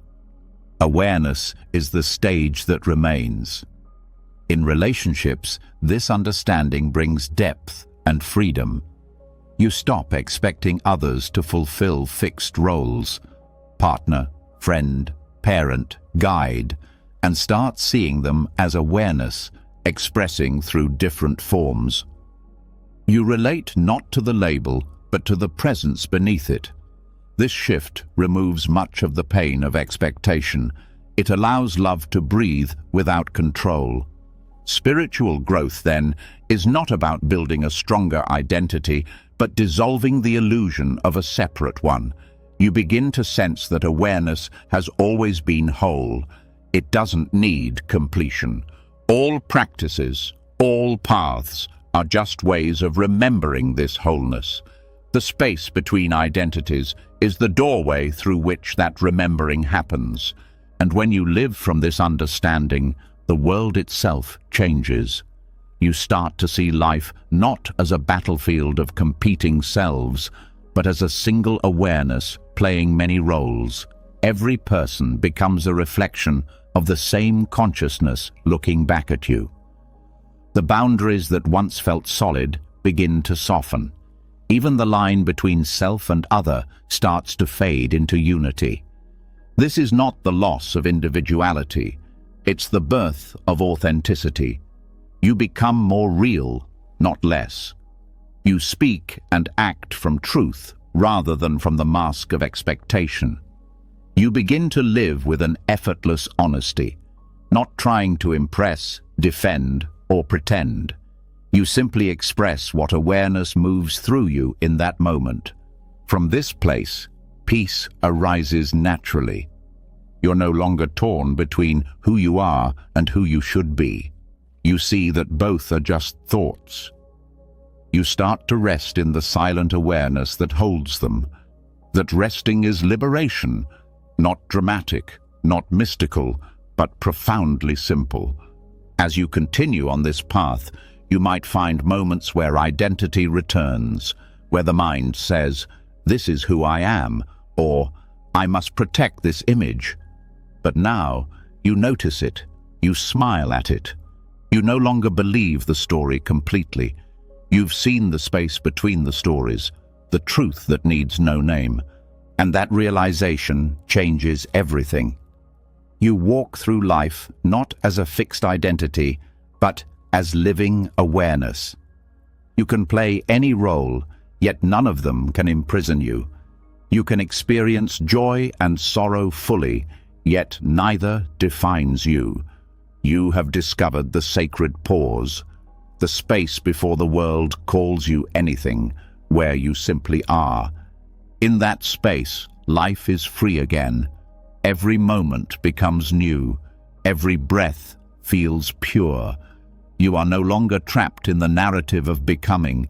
You are resting in the truth of being. This is the essence of the unconditioned self, the quiet, luminous awareness that existed before the first name was spoken and will remain long after the last word fades. When you begin to see the space between identities, something profound unfolds. The need to cling to any version of yourself begins to soften, and awareness starts to flow freely through everything you experience. Yet, as this clarity deepens, life will still bring its share of pain. Grief, loss, heartbreak, fear. They do not disappear simply because you have seen through the illusion of self. But something changes in how you meet them. The pain that once felt like a punishment now starts to reveal its deeper purpose. Beneath every form of suffering, there is something sacred, a doorway that leads you back into presence. This is the sanctuary beneath suffering. Human beings spend most of their lives running from pain. We fear it, suppress it, distract ourselves from it. We build entire identities around avoiding what hurts. But the paradox of awareness is that what you resist grows stronger, and what you meet with compassion begins to dissolve. The Buddha never promised a life without suffering. He promised understanding of it, because when you understand suffering, it transforms from a wall that traps you into a path that frees you. Pain is not the enemy of peace, it's the messenger of awareness. It points you back to the places where you have forgotten your wholeness. Every ache, physical or emotional, carries wisdom. It tells you where you have been clinging, where you have been rejecting, where you have been believing a story that no longer serves you. If you can meet that pain with stillness instead of resistance, something extraordinary happens. The pain begins to lose its identity, and what remains beneath it is silence. That silence is not emptiness, it's presence. The same awareness you touched in stillness, in solitude, in the space beyond identity. The same consciousness that never moves, even as the world turns, also remains untouched beneath every wave of suffering. To discover that still point inside pain is one of the deepest realizations of the spiritual path. It shows you that peace was never the absence of struggle. It was the awareness that could hold it all. When suffering arises, most minds ask, "Why me?" or "How do I make this stop?" But awareness asks something different. What is this showing me? This question opens a new relationship with pain, one rooted in curiosity instead of avoidance.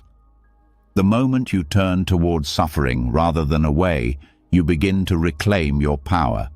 You stop being a victim of circumstance and start becoming a witness of truth. Every emotion, no matter how heavy, carries energy that wants to move. Grief wants to be felt. Anger wants to be understood. Fear wants to be seen. When you allow these energies to flow through awareness, they begin to transform. Like ice melting in the sun, pain softens in the warmth of compassion. The more you fight it, the harder it becomes. The more you allow it, the more it dissolves into silence. In Buddhist psychology, this transformation is often called turning poison into medicine. The very thing that once caused suffering becomes the source of liberation.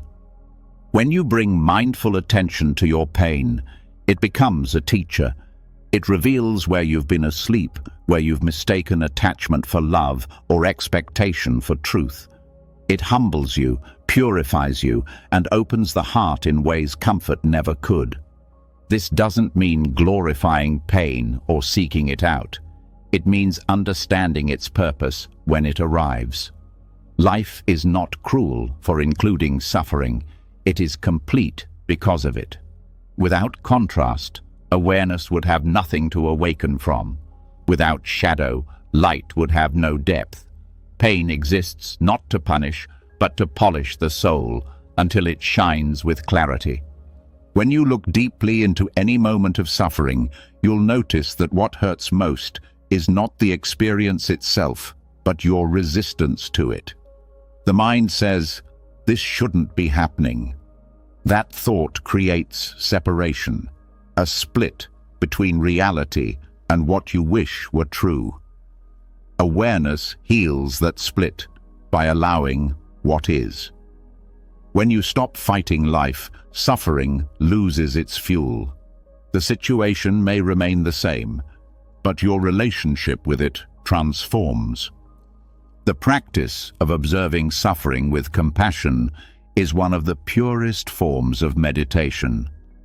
You sit with your pain the way you would sit with a wounded friend, not trying to fix it, not trying to silence it, just being there. That presence alone begins to heal.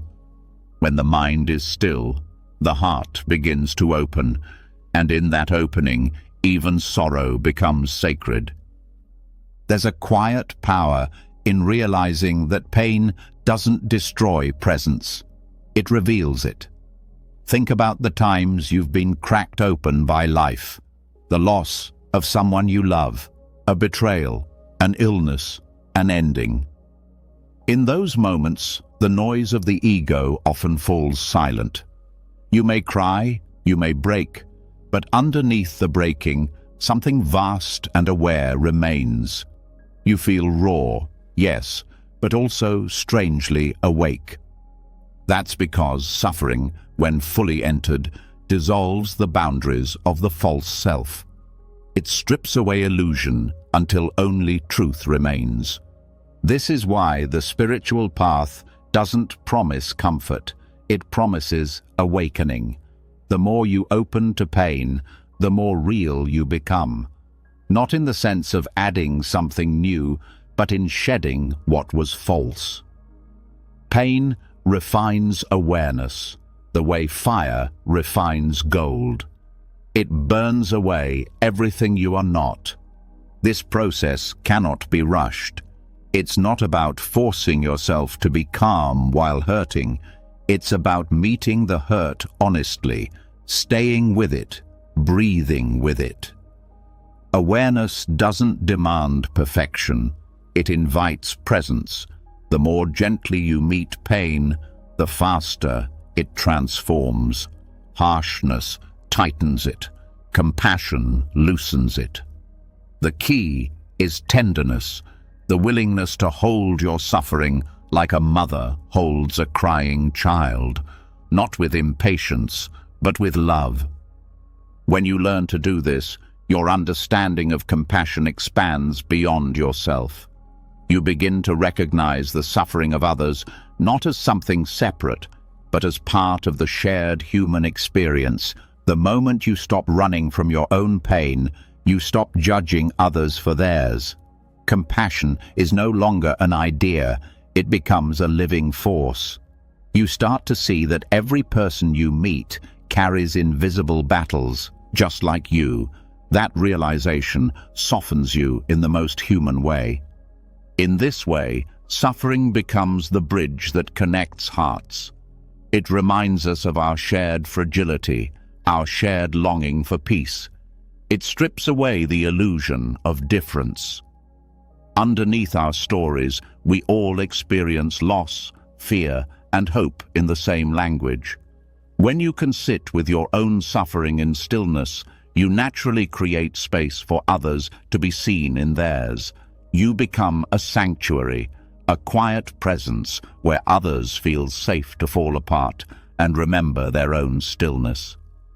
The sanctuary beneath suffering isn't hidden in some distant spiritual state. It's right here, in the middle of your most painful experiences. The more deeply you allow yourself to feel, the closer you come to truth. Pain opens doors that comfort keeps closed. It humbles the ego, reveals impermanence, and shows you the strength of awareness that never leaves. When you reach that depth, silence begins to speak. It doesn't offer answers, it offers peace. You start to hear life itself whispering through the stillness. This, too, belongs. That whisper is the sound of surrender, the moment you stop fighting the river and begin to flow with it. You'll notice that when pain dissolves into silence, what remains is love. Not sentimental love, but unconditional acceptance, the kind that sees beauty even in brokenness. Awareness begins to embrace everything it once rejected. You realize that the same presence that holds joy also holds sorrow, equally and completely. This is the true sanctuary, not freedom from pain, but freedom within it. When suffering is met with awareness, even the darkest experiences gain meaning. You begin to see that pain refines perception. It makes you more compassionate, more grounded, more awake. The same heart that once feared breaking becomes capable of holding the world. Suffering teaches you the art of surrender, how to trust life even when you don't understand it. This understanding also transforms how you view healing. Healing is not the erasure of pain, it's the integration of it. It's the moment you realize that what hurt you has also shaped your depth, your patience, your empathy. You no longer seek to return to who you were before the wound. You begin to honor who you've become through it. Pain, when held in awareness, becomes the sculptor of wisdom. Buddhist teachers often speak of no mud, no lotus. The lotus, one of the most sacred symbols of awakening, blooms only in muddy water. The mud is not a mistake. It's the condition for the flower's growth. The same is true for human consciousness. Without pain, awareness would remain shallow. It is through struggle that the soul deepens, through heartbreak that love becomes unconditional, through impermanence that we learn to appreciate the present. Eventually, this insight becomes embodied. You stop asking for a life without storms and start seeking the stillness that remains during them. You stop seeing suffering as punishment and start recognizing it as purification. You no longer measure peace by how calm life looks, but by how present you remain when it isn't. And so, the next time pain visits, you don't push it away. You meet it gently. You breathe with it. You ask, "What truth are you trying to show me?" In that moment, awareness becomes the healer. It doesn't fix the pain. It reveals what is beyond it. As suffering unfolds in awareness, you begin to see that it never truly belonged to you. It was never personal. It was part of life, moving through form, an experience meant to awaken compassion and dissolve separation. The moment you stop identifying with it, the moment you rest as the witness, pain transforms into pure presence. And from that presence, silence arises, deep, luminous, and unbreakable. Not the silence of emptiness, but the silence of completion. The kind of peace that doesn't need to say anything, because it already holds everything. This is the sanctuary beneath suffering, the place where pain dissolves into awareness, where tears turn into wisdom, and where every wound becomes a window to stillness. It's not found by escaping the human experience, but by entering it fully, with open eyes and a soft heart. The stillness you've been seeking was never beyond suffering. It was always within it, waiting to be felt.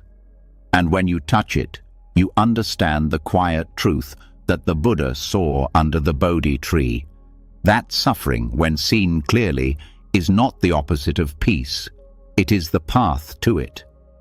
When you begin to see the sanctuary beneath suffering, your relationship with pain changes completely. You stop running from it, and instead you allow it to show you the truth. You start to notice that awareness itself has a quality that pain cannot touch. Clarity. It's as though the deeper you allow yourself to feel, the clearer you become.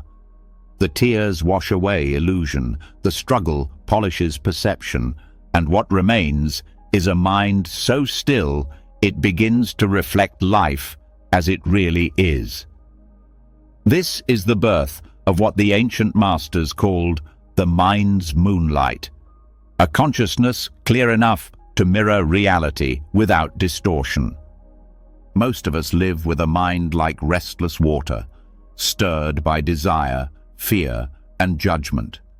Thoughts ripple constantly, and the world we see becomes a reflection of those disturbances. When you look through anger, the world seems hostile. When you look through craving, the world appears incomplete. The mind does not just observe reality, it colors it. Yet beneath the turbulence lies a deeper layer, consciousness itself, naturally still, naturally luminous, like a lake on a windless night, reflecting the moon in perfect silence. The practice of cultivating this clarity is not about controlling thought or suppressing emotion. It's about allowing awareness to settle until it becomes transparent again. When you stop clinging to what arises and stop rejecting what you dislike, the surface begins to smooth itself. You don't need to polish the mind, you only need to stop muddying it. Just as water clears when left undisturbed, consciousness returns to its pure nature when not interfered with. This clarity reveals something extraordinary, that reality itself is never distorted, only your perception of it. Life is what it is, a flow of experiences, sensations, and changes. The distortion comes when you add resistance, judgment, or preference. The more you grasp or push away, the less you see clearly. But when the mind becomes still, life reflects itself just as it is, and in that direct seeing, wisdom arises naturally. In Buddhist teachings, this state of clarity is often described as the mirror-like mind. The mirror doesn't choose what to reflect. It simply reflects. It doesn't say, "I'll show this, but not that." It accepts light and shadow equally, and because it resists nothing, it distorts nothing. This is the essence of mindfulness, not choosing your experience, but witnessing it as it is. When your awareness reaches this state, you begin to notice subtleties that were once invisible. You see how your emotions form and dissolve, how thoughts appear and vanish, how every perception is transient. This insight softens attachment. You no longer take every feeling as final or every opinion as truth. You start to live in harmony with impermanence, seeing that the only thing constant is awareness itself. The moonlight metaphor in Buddhist thought carries deep meaning. The moon doesn't generate its own light, it reflects the sun's. Similarly, the awakened mind doesn't create truth, it reflects reality. It doesn't impose interpretation, but allows truth to shine through it. And just as the moon can be hidden by clouds, clarity can be obscured by thought. Yet the light itself never disappears, it only waits for the mind to clear. Cultivating this kind of consciousness requires gentle attention. Harsh control only stirs the water more. You learn to observe your mind like a patient gardener watching the weather, not trying to stop the wind, but knowing that the storm will pass. You notice when agitation appears and simply acknowledge it. Restlessness is here. You notice when peace appears and do the same. Peace is here. In doing so, you stop identifying with the waves and start recognizing yourself as the water. A still mind is not an empty one. It's fully alive, alert, and deeply sensitive. It perceives without interference, like a finely tuned instrument. When you rest in that clarity, you see beauty in things you once overlooked.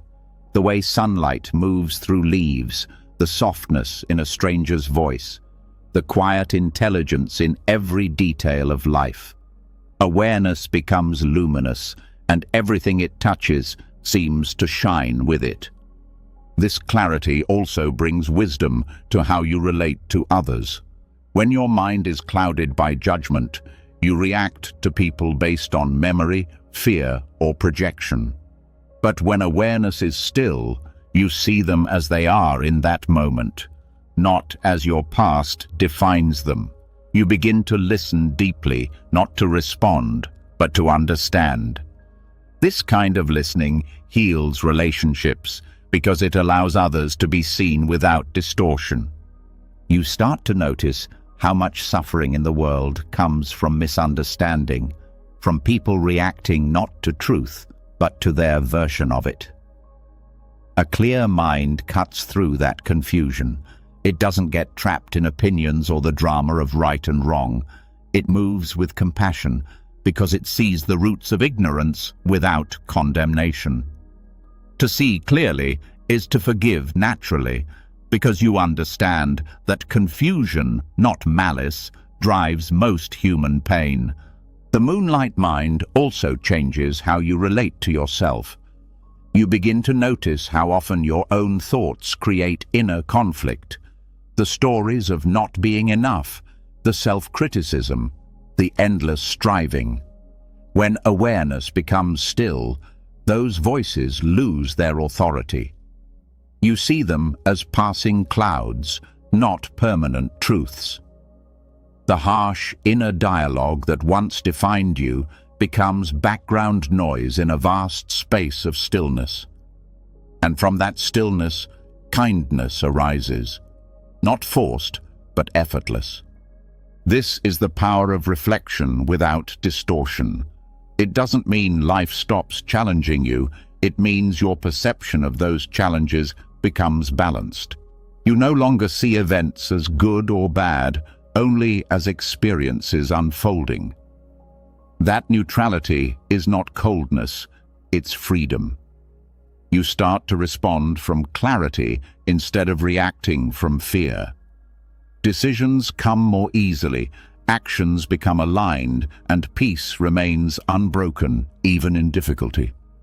Meditation becomes the training ground for this clarity. When you sit quietly and observe the movement of thought, you start to see its patterns. You see how attention clings to certain ideas and avoids others. You notice how emotion colors perception, turning neutral events into stories. Each observation brings you closer to stillness. You stop being a prisoner of thought and become the observer of thought. That shift, from being inside the storm to watching it, is the beginning of freedom. Over time, the boundary between meditation and life begins to dissolve. You carry the same clarity into ordinary moments, walking, speaking, eating. Awareness becomes continuous. You notice how thoughts ripple through your day, but now they don't carry you away. You can feel anger without being angry, experience sadness without becoming sad. The emotion moves through, leaving the mind clear again, like rain passing over a mirror that still reflects the moon. This kind of presence has a quiet power. It doesn't need to control outcomes or fix others. It influences simply by being. People sense it, the calm, the clarity, the non-reactivity, and it invites them to rest too. The moon doesn't shout its light across the sky. It simply shines, and everything becomes visible. Your awareness works the same way. The clearer it becomes, the more peace it brings into the spaces around you. A mind like still water doesn't deny reality. It reflects it completely. It doesn't cling to pleasure or resist pain. It welcomes both, knowing that neither defines the whole. When you reach this understanding, you stop dividing life into categories. You no longer chase happiness as something separate from awareness, because you see that awareness itself is happiness, not the excitement of gain, but the serenity of presence. This state is not a withdrawal from life, it's a deeper participation in it.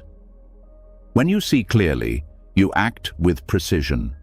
Compassion becomes more effective because it's no longer reactive. You help not out of guilt, but out of understanding.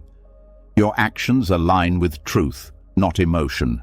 You begin to live from balance, where stillness and movement are one seamless expression. This clarity also reveals the truth about desire. You begin to see that desire itself is not the problem. Attachment is. Desire arises naturally. It's life's way of evolving.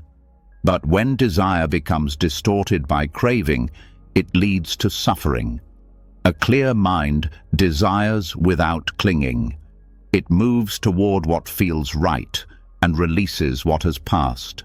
This is how awareness expresses freedom, even while engaged in the world. The moonlight mind doesn't judge. It simply reflects. It doesn't belong to the past or the future. It's the silent awareness that experiences everything while being untouched by anything. It's the consciousness that notices thought but is not thought, that feels emotion but is not emotion. When you begin to live from this awareness, life feels lighter, simpler, more honest. And yet, clarity is not something you keep. It's something you return to again and again. The world will keep stirring the surface. News, noise, relationships, change. But every time you notice the disturbance, that noticing itself is clarity. Awareness is self-correcting. It always knows how to return to stillness once you stop interfering. Eventually, This reflection becomes your natural state. You see the world clearly, but you also see through it, not with detachment, but with depth. You sense the impermanence behind form, the silence behind sound, the truth behind appearances. This is what it means to live as consciousness, fully engaged with life, yet free from distortion. When the mind reflects reality without clinging or rejection, every moment becomes luminous. You start to see the same awareness shining through everything, people, nature, even challenges. The boundaries that once divided your perception dissolve. There is only one vast field of awareness, quietly reflecting itself through infinite forms. And that realization brings the deepest peace, not the peace of escape, but the peace of clarity. You no longer need life to match your expectations because you finally see it as it is. The moon still shines, the water still reflects, and awareness remains unchanged, eternal, and clear. That is the mind's moonlight. Consciousness, so still, it mirrors life perfectly. No distortion, no resistance, only the soft glow of understanding, spreading quietly across the surface of being. When the mind begins to reflect reality clearly, something beautiful starts to unfold. The chasing slows down. The craving to change, to fix, to reach somewhere else begins to fade. In the light of clarity, you start to see how much of your suffering came from the quiet belief that the present moment was never enough. Always missing something, always waiting for something more. But when awareness becomes still and luminous, you begin to notice that peace was never in the next thing. It was here all along. This realization leads to one of the most profound insights in Buddhist practice, the refuge of enough. Enoughness is not resignation. It's not giving up on growth or settling for less. It's the recognition that peace doesn't begin when you get everything you want. It begins when you stop believing you're missing something essential. It's the gentle awakening to the truth that this moment, with all its imperfections, its unfinished stories, its quiet ordinariness, is complete in itself. When you rest in that recognition, you discover a freedom deeper than achievement, a joy untouched by comparison. For most of life, the mind is trained to measure. From childhood, you are told to be more, smarter, stronger, richer, kinder, wiser. Even spirituality can become another form of striving. The race to be enlightened, the pressure to be calm, the endless search for progress.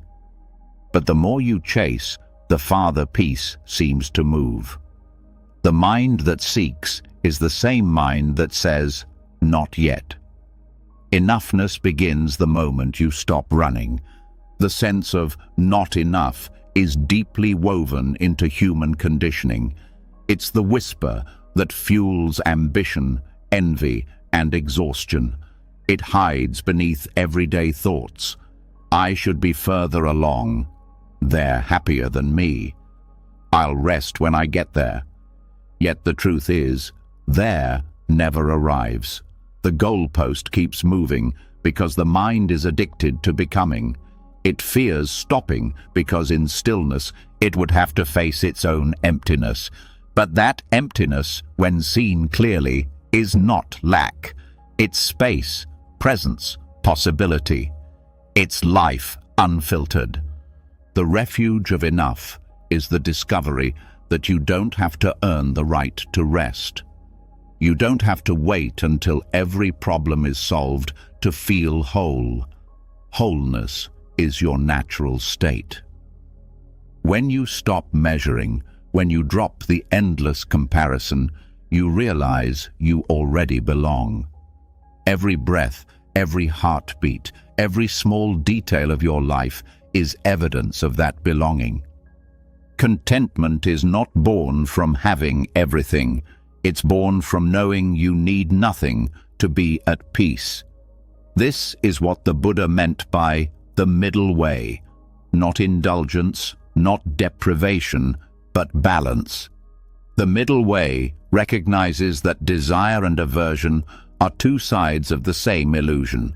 When you rest in awareness, both dissolve, and what remains is quiet satisfaction, the kind that doesn't depend on outcomes. In this still awareness, gratitude begins to bloom naturally. Gratitude is the language of enough. It doesn't come from effort or habit. It comes from seeing clearly. When you stop chasing the extraordinary, the ordinary becomes luminous. Drinking water feels like grace. A simple meal feels sacred. Even silence feels full. The mind that once dismissed these things as background begins to bow to their presence. Enoughness also heals the wound of comparison. The moment you stop looking sideways, life begins to expand vertically, deeper, not broader. You stop measuring your path against someone else's, because you understand that awareness expresses itself differently through every form. The tree doesn't compete with the river. The moon doesn't compare its light to the stars. Each fulfills its nature simply by being what it is. You, too, are part of that harmony. When you rest in enough, time loses its grip. The mind that's always racing into tomorrow starts to soften into now. The past no longer defines you. The future no longer haunts you. You realize that the present moment, this breath, this sensation, this awareness, is the only reality that has ever existed. Everything else is thought. And when you live from this truth, even small moments become infinite. Enoughness doesn't mean you stop dreaming or creating. It simply means you stop believing your worth depends on the result. You can act from inspiration rather than lack. You can build, create, serve, and love, not to complete yourself, but to express the completeness that's already there. This is how the mind's clarity becomes compassion in motion. You give not because you must, but because you can. This realization also transforms ambition. You no longer chase success to escape yourself. You engage with life as an act of play. Work becomes lighter. Effort feels effortless. You stop overreaching and start flowing. The line between doing and being dissolves. You discover that peace and purpose were never opposites. They are the same energy moving through awareness when it stops resisting. The refuge of enough also dissolves shame. So much of human pain comes from the belief that you are not measuring up to others, to expectations, to some imagined version of yourself. But when you rest in awareness, you see that those standards were illusions created by thought. The universe never asked you to be perfect. It only asked you to be here. When you truly grasp this, the weight of self-judgment begins to lift. You start to forgive yourself, not as an act of moral effort, but as a natural expression of understanding. Enoughness invites softness into every part of life. It turns ordinary actions into rituals of peace. Eating becomes mindful nourishment rather than distraction. Walking becomes meditation, even waiting. In traffic, in uncertainty, in transition, becomes a practice of patience. You start to live with a gentle rhythm, unhurried but fully alive. This awareness brings a new kind of confidence, quiet, grounded, free from performance. You no longer need to prove anything to anyone. You know that your value doesn't depend on accomplishment or validation. You start to act from wholeness rather than for it. The voice inside that once said, "You must," transforms into one that whispers, "You may." The refuge of enough also changes your relationship with pleasure. You begin to enjoy things more deeply because you no longer consume them to fill a void. You savor rather than grasp. The taste of food, the sound of laughter, the warmth of sunlight, they no longer serve as distractions, but as reflections of life's abundance. You stop seeking intensity and start feeling intimacy with the moment. As you practice resting in enough, your nervous system begins to heal. Constant striving keeps the body in subtle tension, always leaning forward, always reaching. When you learn to rest in presence, that tension releases, the breath deepens, the body softens. You realize that rest is not a reward for productivity, it's a return to your natural rhythm. In the clarity of enoughness, relationships transform too. You stop needing others to complete you, and this frees both sides. Love becomes lighter, freer. You no longer seek to possess or to be possessed. You connect from authenticity rather than insecurity.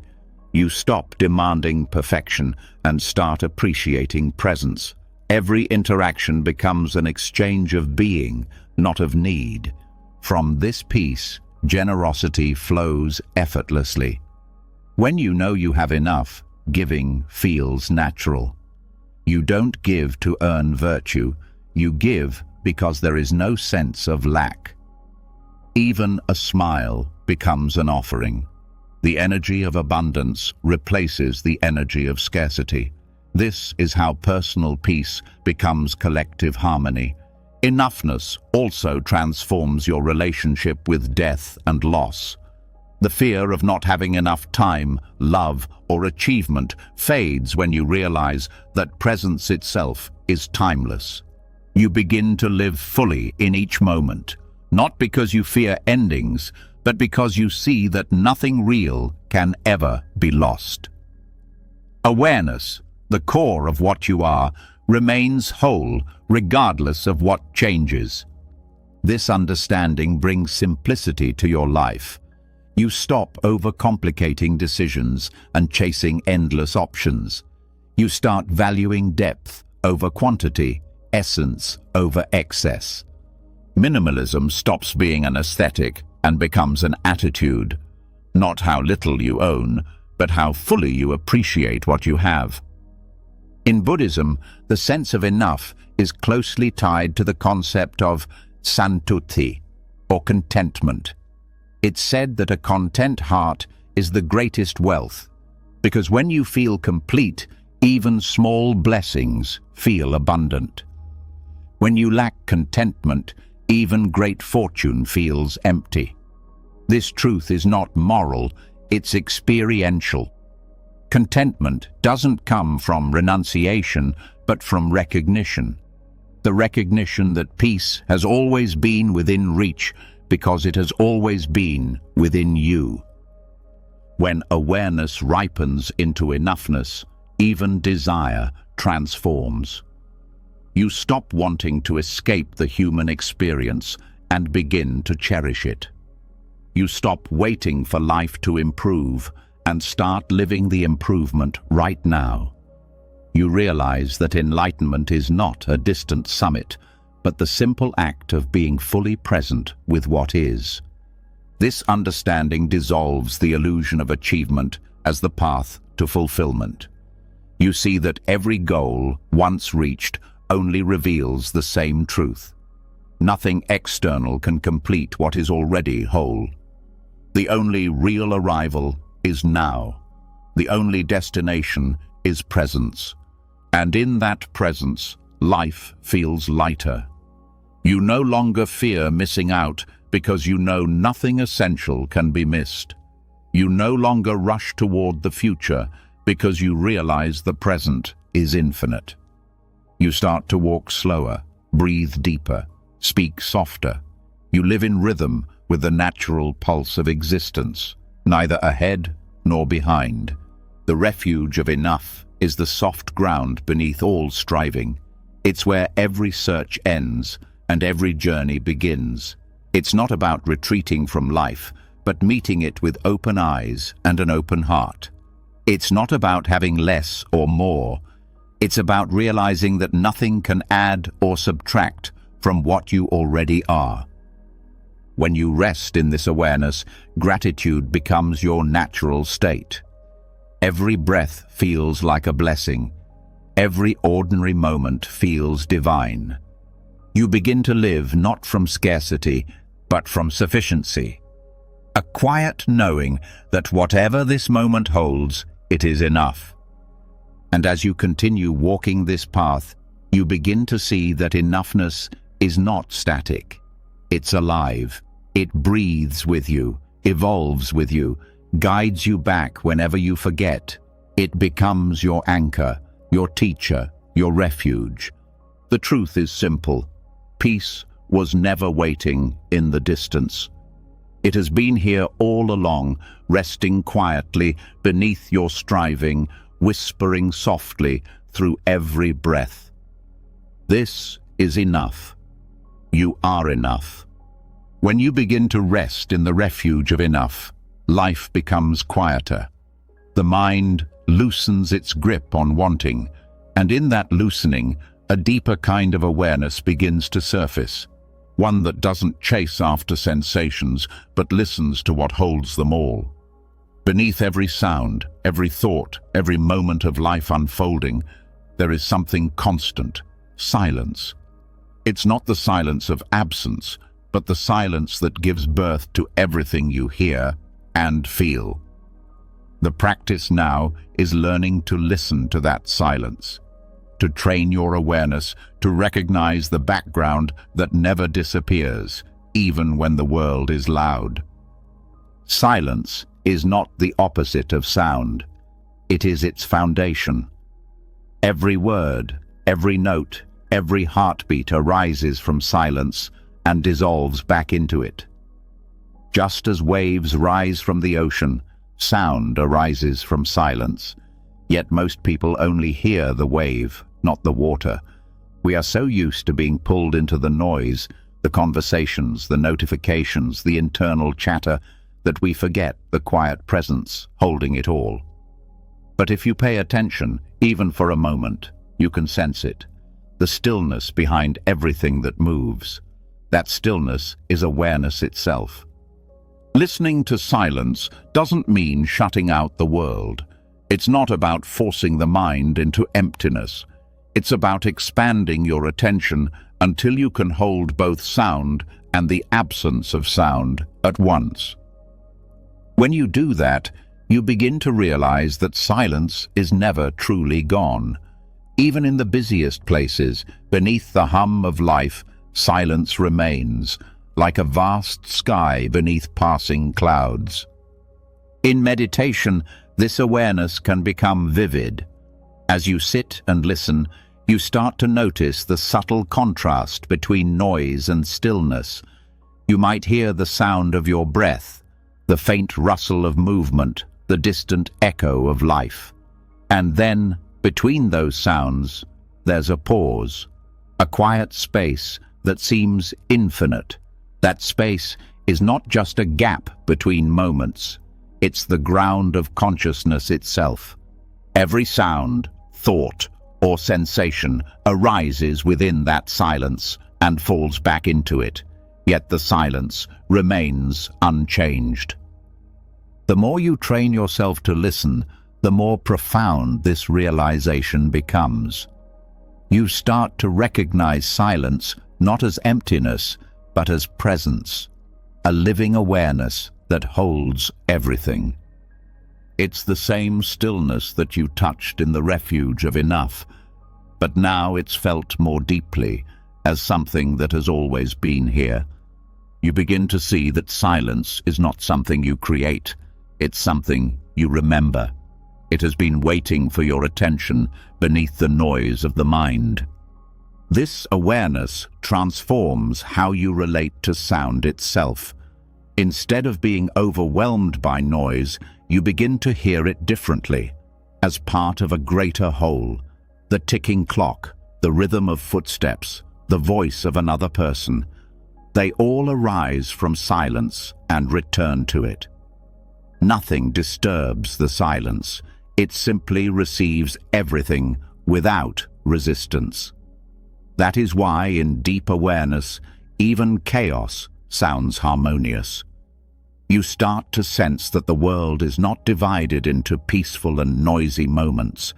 It's one continuous dance of sound and silence. Listening to silence also reveals something essential about your own mind. Just as the world has a background of stillness, your consciousness has a background of awareness that remains unchanged no matter what thoughts arise. Thoughts are like sounds, temporary, fleeting, constantly appearing and disappearing. But the awareness that hears them is eternal. The moment you begin to notice the space between thoughts, you start to experience the same peace that exists between sounds. This is what meditation masters mean when they speak of the gap. In that gap, between one thought and the next, you can feel the essence of being, pure, undivided, silent. The more familiar you become with that gap, the more natural it feels to rest there. You realize that you don't need to silence the mind. You only need to notice the silence that is already there, quietly holding the mind's movements. Silence has a quality that words can never capture. It's not dull or lifeless. It's alive with awareness. It doesn't demand your attention. It simply waits. When you finally start to listen, it reveals everything you've been searching for: peace, clarity, belonging. Because in silence, there is no division. You're no longer separate from what you experience. You are part of the same stillness that gives rise to all existence. This kind of listening changes how you live. You stop reacting so quickly to life's noise. You become more spacious inside, more grounded. Someone might speak to you harshly, and instead of responding from the surface of emotion, you hear the silence beneath their words, the pain, the longing, the confusion that gave birth to their tone. This awareness turns defensiveness into understanding. You begin to listen not just with your ears, but with your whole being. The practice of listening to silence is also a training in humility. It reminds you that the world doesn't need your constant commentary. You start to appreciate the power of pauses, in speech, in thought, in action. You realize that wisdom often enters through the spaces you once rushed to fill. The best decisions, the deepest insights, the truest love, they all arise in silence, not in noise. This silence is also the essence of compassion. When you listen deeply to another person, you offer them the same space that silence offers sound, a space where nothing is judged or interrupted. In that space, healing happens naturally. People don't always need advice. They need presence. Silence, when shared consciously, becomes love made audible through stillness. Listening to silence also changes how you perceive beauty. You start to sense it, not just in art, nature, or music, but in the quiet moments between them, the pause before a note, the breath before a word, the stillness before dawn. You begin to feel that beauty is not a quality of things, but of awareness itself. The more silent you become within, the more beauty the world reveals without. In deep meditation, this awareness expands until it becomes continuous. Even when sound returns, you still feel the silence underneath it, like a steady rhythm behind every experience. you begin to realize that silence and sound are not opposites, but partners in the same symphony. Awareness is the conductor. It allows each note to arise, play its part, and fade back into stillness. When you carry this awareness into daily life, even ordinary moments feel sacred.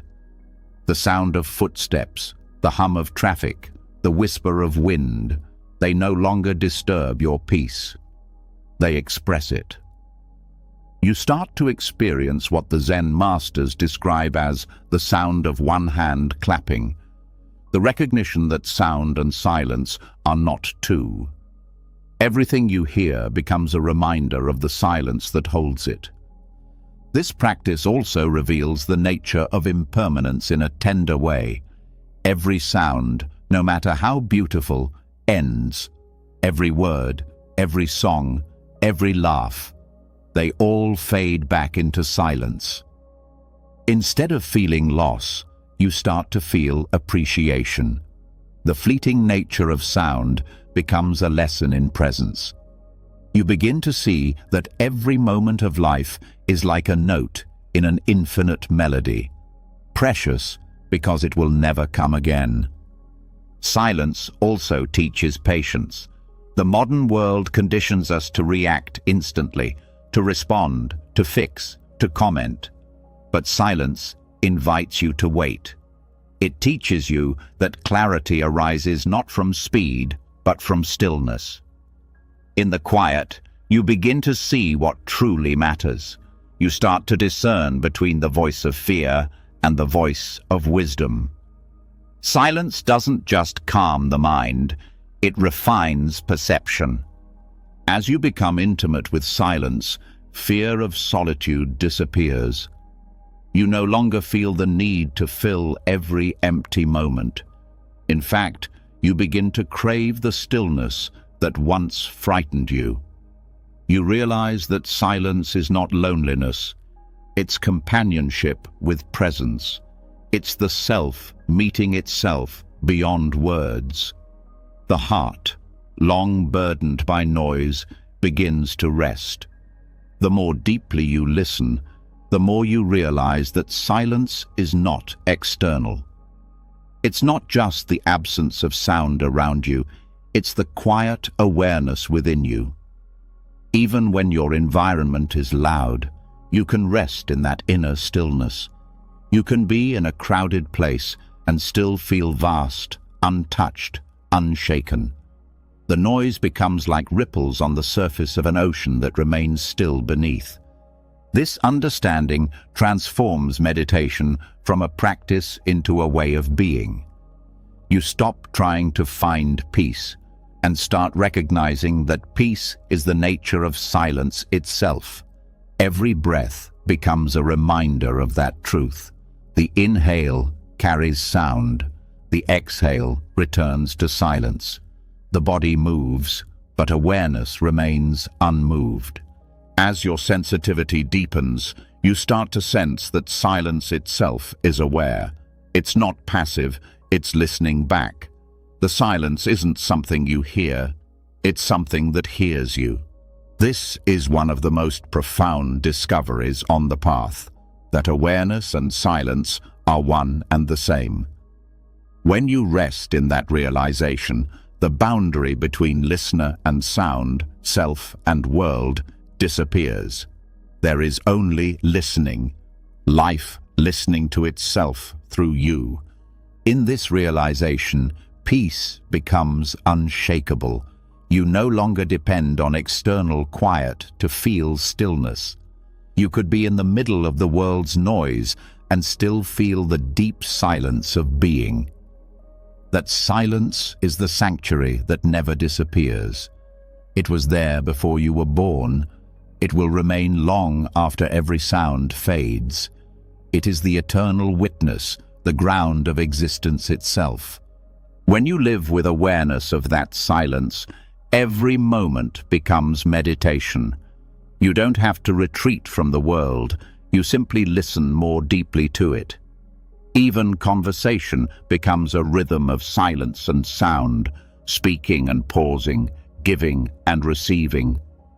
You learn to let silence speak for you when words would only divide. Eventually, you realize that this silence is love in its purest form, unconditional, vast, and always present. It doesn't judge, doesn't grasp, doesn't end. It holds everything you have ever been and everything you will ever become. And in that holding, you find peace beyond understanding. The world will continue to speak, to move, to make noise. But now you know where to listen, not to the noise itself, but to the silence that carries it. In that awareness, life becomes music, and every note, even the dissonant ones, points you back to the infinite stillness from which it came. This is the gift of listening to silence, the realization that peace was never the absence of sound, but the presence of awareness beneath it. Once you've heard that silence, truly heard it, you never forget it. It becomes your constant companion, your invisible refuge, and the quiet proof that no matter how much the world changes, something within you has always been still, vast, and awake. When you begin to listen deeply to the silence that holds all sounds, a quiet revelation unfolds. You realize how rare that silence has become in the modern world. You see how easily life drowns in motion, how the collective heart races faster every day without ever knowing why. Everywhere you look, there is noise, not just in streets and screens, but in the restless hum of human minds trying to keep up with an invisible pace. In this world that glorifies productivity and movement, stillness becomes not weakness, but rebellion. To be inwardly still is to step out of a trance that most have forgotten they're in. This is the quiet heroism of stillness. A courage so subtle it's often unseen, yet so powerful it can change the rhythm of your entire life. Stillness, in this sense, is not about doing nothing. It's about doing everything from a place that is not frantic. It's the strength to pause when everyone else rushes, to listen when everyone else speaks, to wait when the world demands reaction. Inward stillness is not withdrawal, it's mastery, the ability to move without losing your center. The true challenge is not to keep up with the world, but to remain whole within it. Modern culture celebrates movement as progress. Constant activity has become a measure of worth. We are told that to slow down is to fall behind. But awareness reveals the opposite. Movement without consciousness is not progress, it's repetition. The wheel keeps spinning, but it goes nowhere. Stillness breaks that cycle. It allows you to see the pattern, to step out of the momentum of habit and into deliberate being. It takes courage to stop when everyone else keeps moving. The mind resists it because it equates stillness with failure or stagnation. It whispers, if you stop, you'll lose everything you've built. Yet when you do stop, truly stop, you begin to see that most of what you were chasing was smoke. Stillness doesn't make you lose your life. It gives it back to you. It brings you home to what matters, to the presence you abandoned in the pursuit of more. The heroism of stillness lies in the decision to be awake in a culture that numbs itself with speed. Every advertisement, every screen, every conversation tells you to go faster, to achieve, to consume, to prove. Stillness refuses that invitation. It says, no. It chooses awareness over approval. It doesn't run from emptiness. It sits inside it until it becomes full.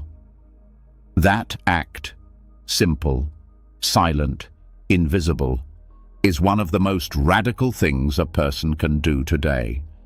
In Buddhist thought, The mind that cannot rest is called the monkey mind, always jumping, never settling, always reaching for the next branch of distraction. The practice of stillness is the taming of that mind, not through force, but through understanding. When you sit quietly, you start to see how restless your inner world is. The discomfort that rises is not a failure, it's a mirror. It shows you how much of your movement was simply avoidance. Stillness reveals the hidden turbulence beneath activity. The hero's journey of stillness begins here, not with grand gestures, but with honest awareness.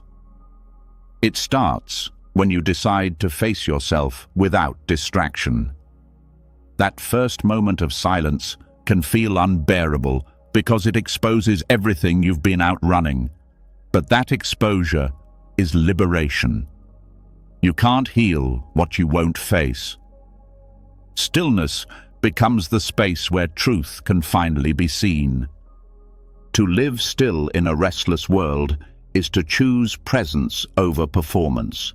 It means stepping off the treadmill of constant proving and remembering that your worth is not measured by output. This awareness transforms how you move through life. Work becomes more focused, rest becomes deeper, relationships become real. You stop multitasking through your existence and start meeting each moment as it is. Stillness is strength because it gives you perspective. When you stop reacting, you start seeing.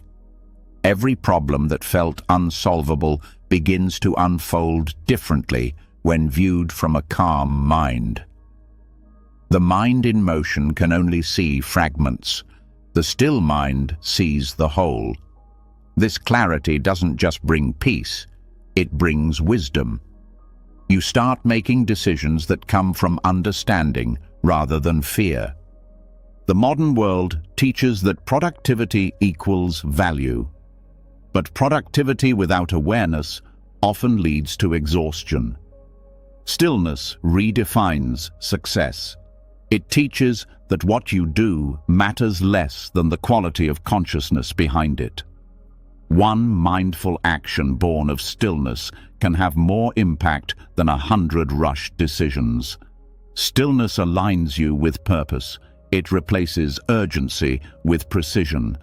The quiet heroism of stillness is not loud because it doesn't seek attention. It's the courage to live without applause. The still person walks through the noise without needing to add to it. They bring calm into rooms where others bring chaos. Their presence speaks louder than their words. They don't convince, they embody. They become a living reminder that peace is possible, even here, even now. This strength cannot be faked. It's born from experience, from repeatedly choosing presence over impulse. Stillness must be practiced, not proclaimed.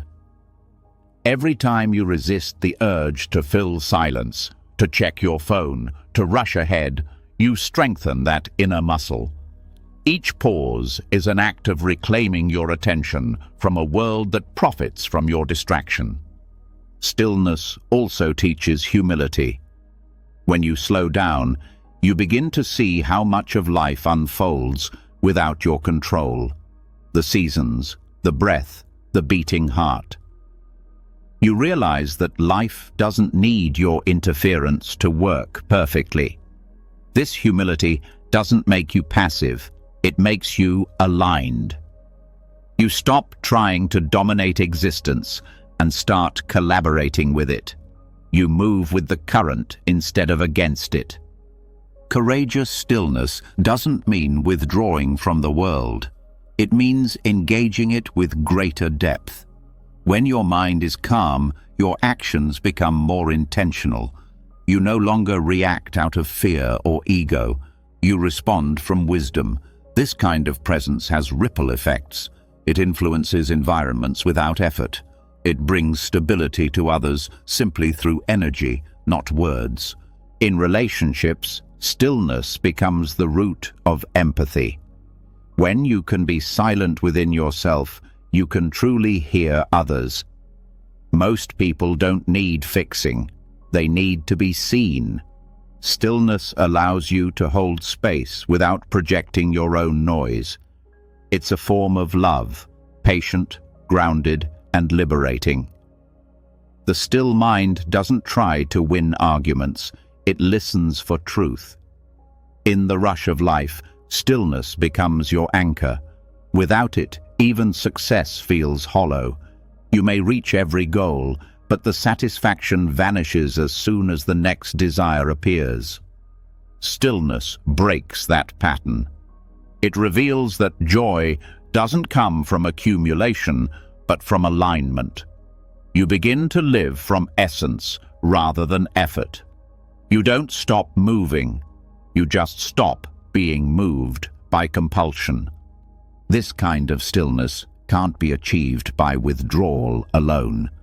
You must learn to carry it into motion, into conversations, into work, into the noise of living.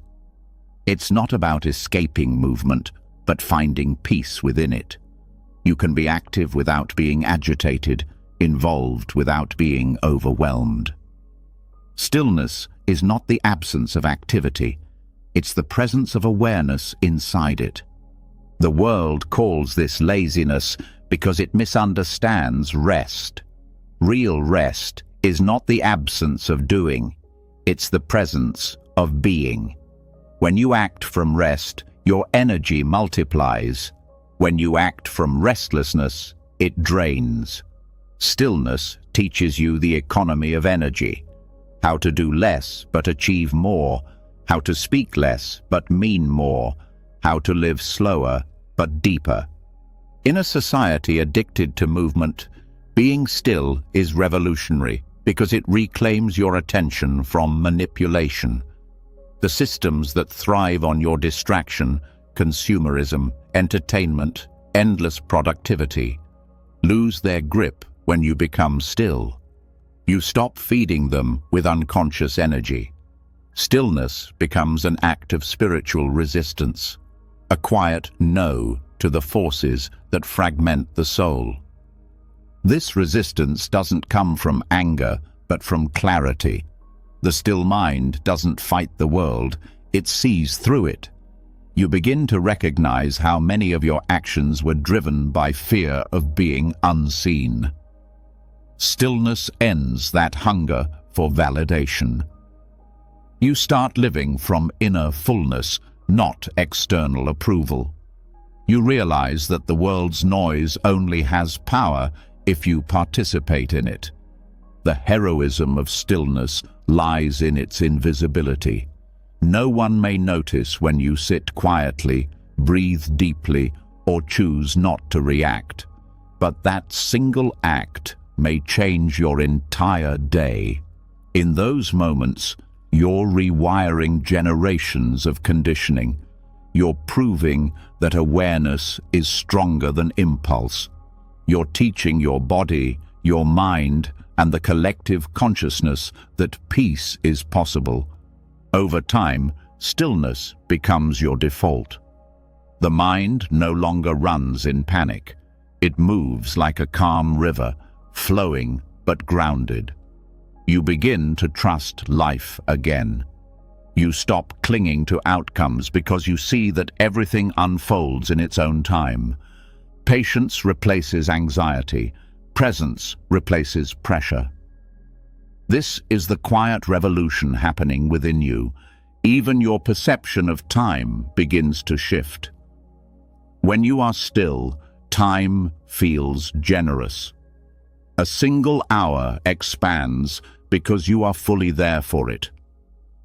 When you are restless, even a full day feels insufficient. Stillness bends time, not by slowing the clock, but by deepening experience. You start to live more fully in less time. The world may continue to move fast, but your awareness becomes untouchable. You can participate in the flow of life without losing your rhythm. You begin to sense a harmony between movement and stillness, activity and awareness. A dance that no longer exhausts you, but nourishes you. The Buddha often spoke of the unmoving mind. It's not a mind that refuses to engage, but one that moves without agitation, speaks without noise, and acts without losing awareness. That is the mind of stillness, a mind that sees clearly, acts wisely, and rests deeply. When you reach this understanding, you no longer see stillness as an escape from the world, but as the world's hidden pulse. Every motion, every sound, every event arises from stillness and returns to it. You start to live in rhythm with that truth. Even in noise, you feel silence. Even in movement, you feel rest. This is the quiet heroism of stillness, not the loud victory of doing, but the silent strength of being. It takes courage to slow down when the world runs blind, to remain kind when noise provokes, to rest in awareness when distraction tempts. Yet each act of stillness is a victory, not over the world, but within it. The more you live from this awareness, the more you understand that stillness isn't the end of movement, it's the source of it. Every creative idea, every act of love, every moment of clarity arises from that unmoving center. When you touch it, you touch life at its purest point. And in that purity, something extraordinary happens. The world no longer feels like a storm you must survive.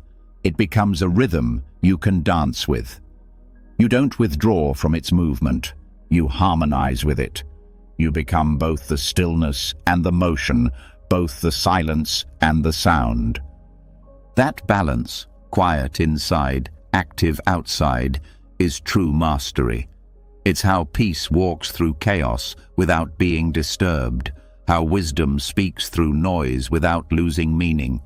It's the kind of heroism that doesn't need recognition, because its reward is the serenity that no external world can give or take away. In a culture obsessed with motion, you become the reminder of stillness, the steady flame in the wind. You live not above the world, but fully within it, anchored in awareness, radiant in presence. That is the quiet power of stillness, the courage to simply be when everyone else forgets how. When you begin to understand the quiet heroism of stillness, something changes in how you see your entire journey. You start to realize that all the movement, all the striving, all the outer searching was never really leading anywhere new. What you were seeking, peace, meaning, clarity, was not in another place, another achievement, or another person. It was within the very awareness that was doing the seeking. The next step on this path is not outward, but inward.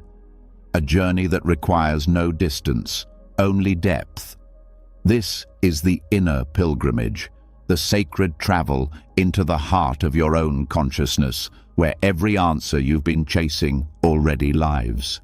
The world teaches us to travel far and wide to find meaning.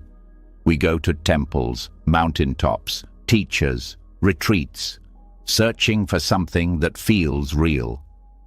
But the truest pilgrimage doesn't begin with a ticket or a destination. It begins with a turning. It happens in the instant you stop reaching outward and begin to look within. The greatest distance you will ever cross is not between countries or continents. It's the journey from the mind to the heart, from the surface of life to the depth of being. This journey inward is not a rejection of the outer world. It's a remembrance that every experience, every joy, sorrow, and discovery was always unfolding inside the field of your awareness. You were never moving through the world. The world was moving through you. Every sound, every face, every sunset appeared within consciousness, like reflections in a still pond. Once you see this, the search for meaning outside begins to dissolve. The outer world becomes a mirror rather than a destination. To travel inward means to sit still long enough to face what you've been avoiding, the thoughts, emotions, and memories that swirl beneath the surface of constant activity. This is why so many people resist it. It's easier to move than to meet yourself. It's easier to run than to sit in silence with your own mind. But true courage lies not in climbing mountains, but in descending into the inner landscape of your being and staying there until it reveals its truth. Awareness, when turned inward, begins to reveal layers. The first layer is thought, the voice that comments on everything, that plans and remembers, that argues and explains. Most people mistake this voice for the self. But when you watch it closely, you notice it's just noise passing through consciousness. Beneath thought lies emotion, the unspoken energy that gives color to your experiences. Beneath emotion lies sensation, the raw, wordless pulse of life in your body. And beneath all of it, if you stay long enough, lies something vast and unchanging, pure awareness. That is where the pilgrimage ends, because it's where it began. When you touch that space of pure awareness, you discover something astonishing. You've never truly moved. You were never lost. All the searching, the growing, the learning, it all happened within the same still field of consciousness. You are not traveling toward awareness. You are traveling as awareness. The pilgrimage is not about reaching enlightenment. It's about realizing you were never apart from it. Every outer journey in life is a reflection of this inner journey. When you travel to new places, you're not expanding your geography. You're expanding your perception. When you meet new people, you're not discovering new souls. You're discovering new reflections of yourself. Every encounter is the universe introducing you to another version of your own consciousness. The wise realize this early and begin to walk through life differently, not as seekers, but as explorers of the infinite within. This inward movement doesn't require withdrawal from the world. You can travel inward while walking through a crowded city, while listening to music, while speaking to a friend. The key is awareness, noticing not just what you experience, but the presence that experiences it. Awareness is the true traveler. The rest is scenery. In the stillness of your own awareness, the need for escape disappears. You stop craving new destinations to distract you from yourself. You realize that the peace you were seeking through travel, possessions, or recognition was a reflection of something that never left you. This is what the great masters meant when they said, "Wherever you go, there you are." The only thing that truly changes when you travel is what you pay attention to. The inner pilgrimage is also a journey through illusion. At first, awareness encounters resistance, the ego's stories, the mind's defenses, the emotions that feel too heavy to face. The instinct is to turn away, to distract yourself again. But if you stay, if you keep breathing and watching, those barriers begin to dissolve. The walls you thought were protecting you were actually hiding you from your own light. As they fall, the path opens wider. The deeper you travel inward, the more you realize that awareness doesn't belong to you. You belong to it. You are not a person having awareness. You are awareness having the experience of being a person. This shift changes everything. It dissolves fear, because fear depends on the illusion of separation. It dissolves loneliness, because you see that awareness connects all beings. It dissolves pride, because you understand that awareness is not yours. It is life itself looking through your eyes. This is why meditation is often called coming home. It's not about creating peace or forcing silence. It's about returning to the awareness that was never disturbed in the first place. Every moment you spend resting in that awareness is a moment of arrival. You don't need to go anywhere to find it. You only need to stop leaving. As you deepen in this understanding, even outer travel takes on a new meaning. When you walk through a forest, you begin to feel that the trees are not separate from you. When you hear the sound of rain, you realize it's falling inside consciousness. The whole world becomes sacred because you no longer see it as outside yourself. The boundaries between observer and observed blur until there's only one seamless field of awareness experiencing itself in infinite forms. This awareness brings a new kind of freedom. You stop seeking experiences for fulfillment. You begin to enjoy them for what they are, expressions of life's endless creativity. You can appreciate beauty without needing to possess it. You can face pain without needing to escape it. The heart opens wider because it no longer fears change. Everything becomes part of the same journey, the movement of awareness, exploring itself. The inner pilgrimage also teaches patience. The path inward doesn't unfold all at once. Some days it feels effortless. Awareness expands naturally. Peace flows easily. Other days, the mind feels noisy again, the body restless, the heart heavy. But even those days are part of the journey. The obstacles are not detours, they are lessons. Each challenge reveals where awareness is still entangled in attachment or resistance. Seeing that clearly is progress, even when it feels like stillness. One of the most beautiful qualities of this inward journey is its humility. The deeper you go, the more you realize how vast awareness truly is.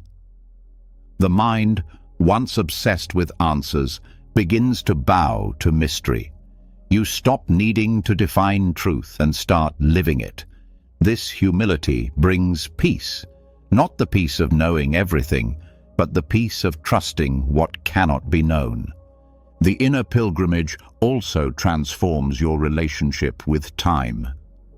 When awareness deepens, you start to feel that all moments exist within the same timeless presence. Past and future lose their grip.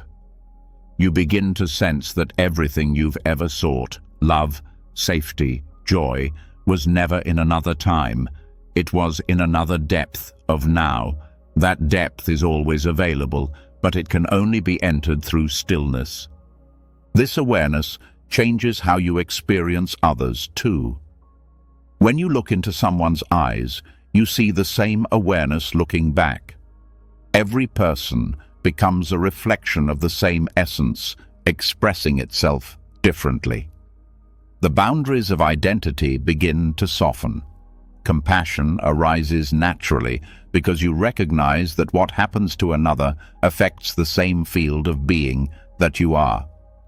As this understanding matures, even suffering becomes part of the sacred journey. You no longer ask, "Why is this happening to me?" but, "What is awareness showing me through this?"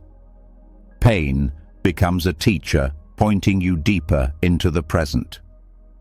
Every difficult moment becomes an invitation to return home to awareness, to see that nothing can truly harm what you are. Inward travel also brings simplicity. you begin to see that truth doesn't require complexity. The mind loves philosophy, but awareness loves presence. You no longer feel compelled to understand everything intellectually. You rest in direct knowing, the kind that doesn't need explanation because it's felt so deeply it can't be doubted. The more you rest in awareness, the more you realize that every outer journey, whether it's love, success, failure, or loss, was only a mirror reflecting stages of your inner journey. The world was never separate from your consciousness. It was your consciousness projected outward for you to see. Once you grasp this, life stops feeling random. Every event, every person, every moment becomes part of the same teaching. The universe revealing yourself to yourself. This realization also changes your relationship with spirituality. You stop searching for enlightenment as an achievement.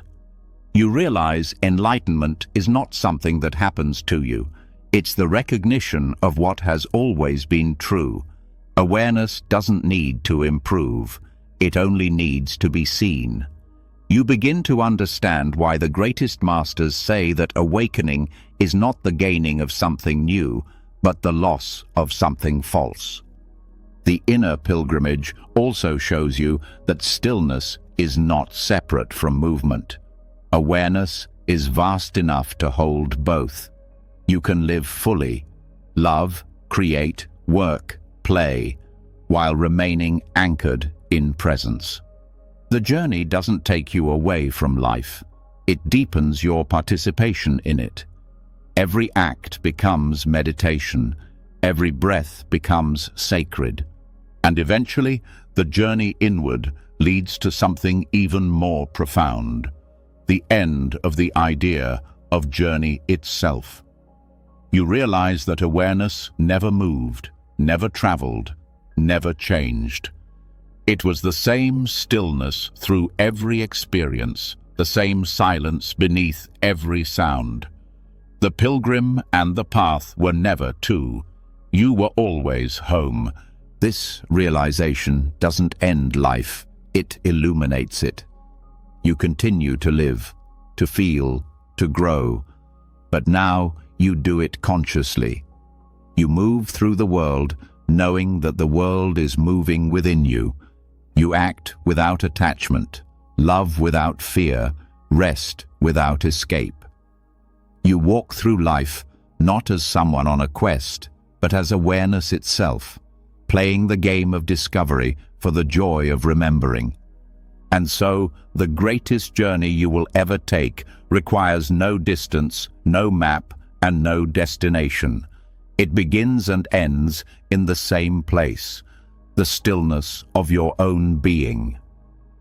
When you learn to travel inward without moving an inch, you discover that every path, every search, every longing was pointing you here, to this eternal presence that never left you, that has been silently guiding you all along.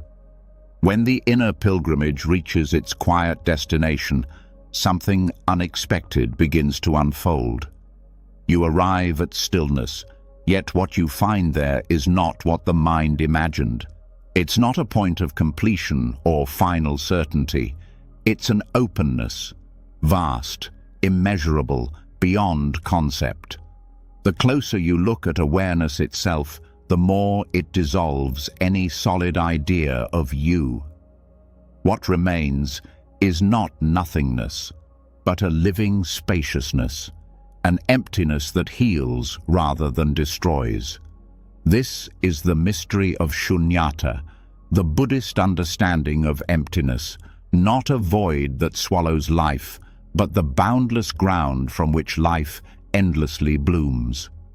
Emptiness is often misunderstood. To the untrained mind, the word sounds cold, nihilistic, or lonely, as if it means life has no meaning.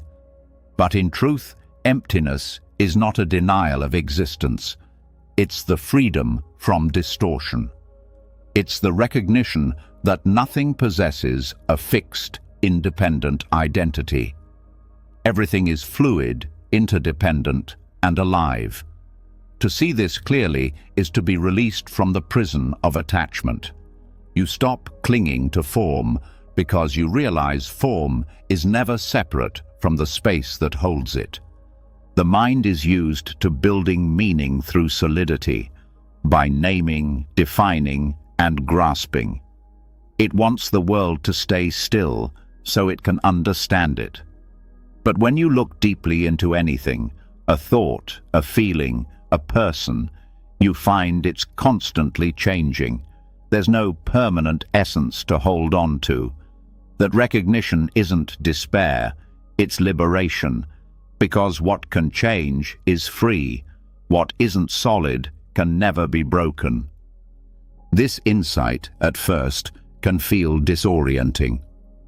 When you begin to see through the illusion of permanence, the ego trembles. It says, if everything is empty, what can I depend on? But emptiness doesn't erase meaning. It reveals that meaning is not something fixed.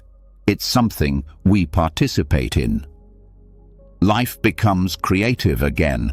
Like an artist standing before an open canvas, you realize that emptiness is not the end of color. It's the space that allows color to exist at all. Emptiness is also the source of compassion.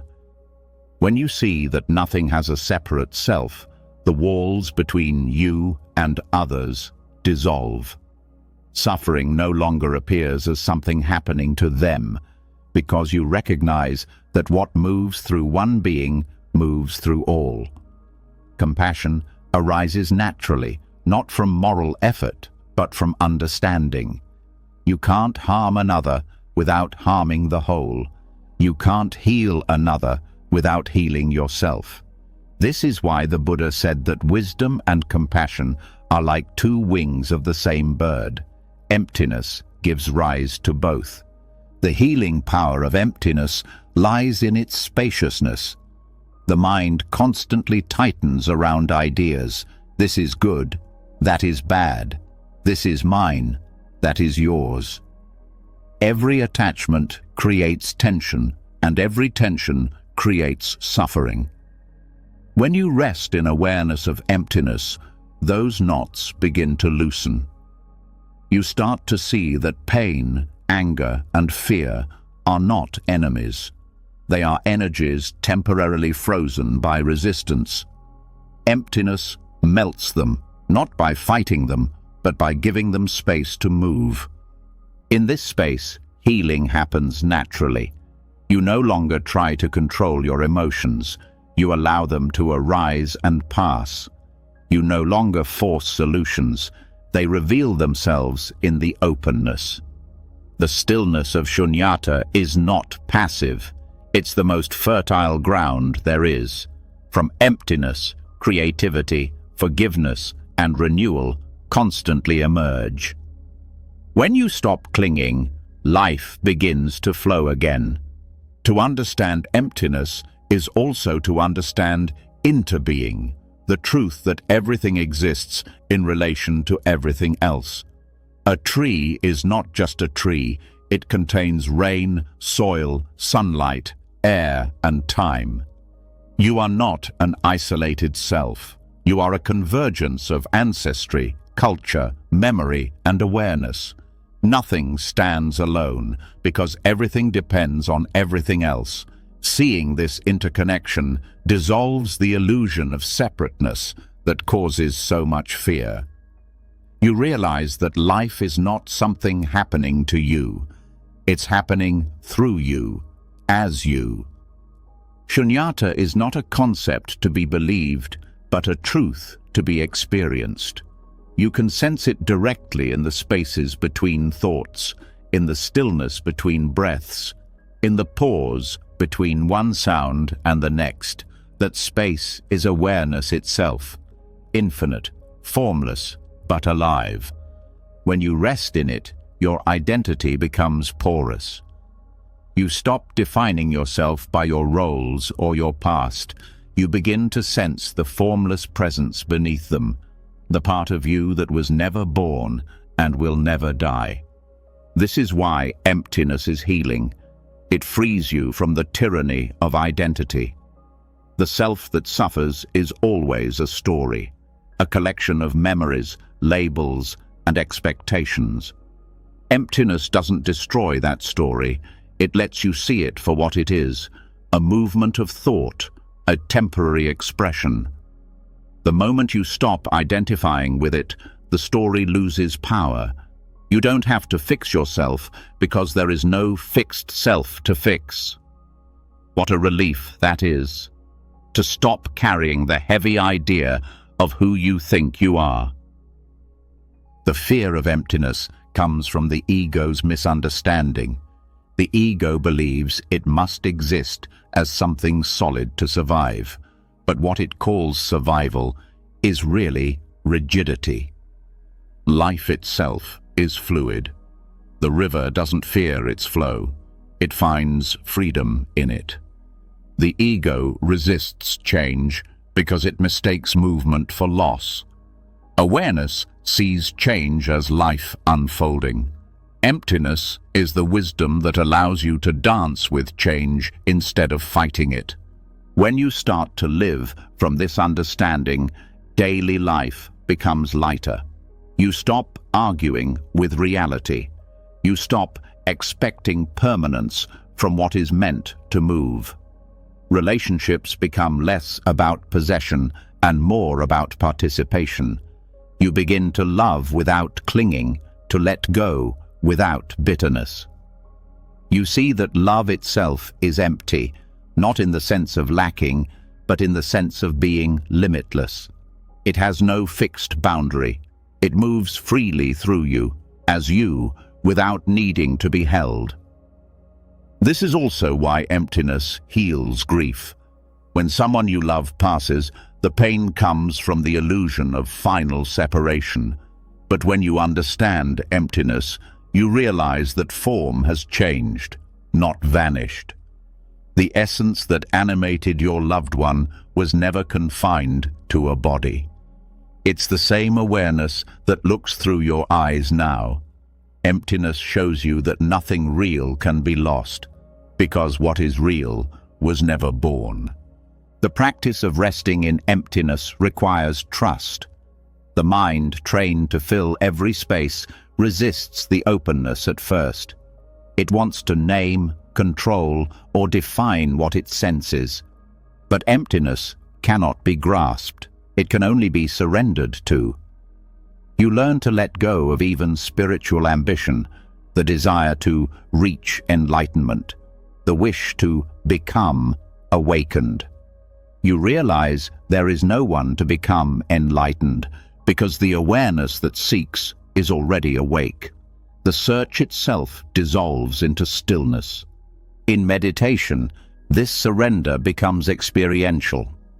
As you observe thoughts arise and fade, you begin to sense the vast silence holding them. Every thought dissolves back into the same space it came from. That space is not dead. It's luminous. It's the same emptiness that allows a flower to bloom, a wave to rise, a life to unfold. The more you trust it, the more you see that everything you thought was solid was never separate from this spacious ground. Emptiness also brings balance to compassion. Without wisdom, compassion can become exhausting, a constant effort to fix the world. But when you act from the understanding of emptiness, your compassion is guided by spaciousness. You help without attachment to outcome. You serve without burden. You realize that healing doesn't come from effort, but from presence, from allowing awareness to move naturally through you. This understanding also changes how you experience time. Emptiness dissolves the rigid structure of past and future. In deep awareness, there is only unfolding, the eternal. Now, you begin to sense that the past is not behind you. It exists as memory within the present. The future is not ahead. It exists as potential within the same stillness. Life stops being a line and becomes a field, vast, interconnected, complete in every moment. When you live from this awareness, anxiety loses its grip. Worry always comes from clinging, from believing that things must unfold a certain way. But emptiness reveals that there is no fixed script. The universe is improvising, and you are part of its improvisation. The more you trust this flow, the more peace you feel. You stop needing to control everything because you realize that everything is already held by awareness. The beauty of emptiness is that it restores wonder. When you drop the illusion of knowing, everything becomes alive again. You start to see the world not as a collection of objects, but as a living expression of consciousness, the leaf, the sound, the breath. Each is an event in the dance of emptiness. There is no center and no edge. Awareness flows freely, and in that flow, awe returns. This understanding doesn't make you detached from life. It makes you intimate with it. You see the sacredness in impermanence. You see that the beauty of a moment lies precisely in its passing. Nothing needs to be permanent to be precious. Emptiness transforms how you love, how you grieve, how you live, not by giving you something new, but by showing you what has always been free. Eventually, emptiness becomes not just a concept, but a way of being. You stop seeing form and emptiness as separate. Every sound, every emotion, every experience becomes a doorway to the same vast stillness. You can laugh, cry, work, or rest, and still feel that unbroken spaciousness beneath it all. You no longer seek refuge from life. Life itself becomes your refuge. And so, you begin to live as the space, not just within it. You become like the sky, open, accepting, allowing clouds to pass without resistance. You realize that emptiness was never empty. It was fullness too vast to be contained by form. The silence you once feared is now the cradle of creation. The space you once avoided is now your deepest comfort. This is the healing power of shunyata, the emptiness that renews rather than erases, the openness that holds everything with infinite compassion. When you rest here, you are not losing yourself. You are remembering what you've always been, boundless, luminous, and free. The mind falls silent, the heart expands, and life continues to flow, ungrasped, untouched, and beautifully whole. When you reach the understanding of emptiness, the mind becomes wide enough to hold everything. What once felt fragmented begins to reveal its wholeness. Life flows freely again, not as something to grasp, but as something to breathe. Awareness no longer struggles to control existence. It participates in it. And in that participation, you begin to notice something miraculous. Breath, the most ordinary act of living, becomes extraordinary. The breath, which you have taken countless times without attention, turns into a living bridge between body and awareness. This is where the next doorway opens, the sanctuary of breath, the infinite unfolding hidden in a single inhale. Breath is the most faithful companion you will ever have. From your first cry at birth to your final sigh, it never abandons you. It stays, quietly sustaining every moment, asking for nothing in return. Yet most of us rarely meet it with awareness. We treat breathing as background, automatic, mechanical. But when you begin to observe it, when you bring your full presence to this simple act, it becomes sacred. The breath is not just air moving through the body, it is life itself expressing through you, a mantra spoken by existence without words. In Buddhist and yogic traditions, breath is called prana, or anapanasati, the direct thread between the physical and the infinite. It's the teacher that doesn't speak, but shows. Each inhale gathers the world into you, each exhale releases you back into the world. This continuous exchange is a living reminder that you are not separate from life. You are woven into it. You are the meeting point of the universe, breathing itself in and out through form. When you begin to rest your awareness on the breath, you enter the present moment effortlessly. The mind cannot wander when it is anchored in the rhythm of life itself. Every inhale pulls you into now. Every exhale invites surrender.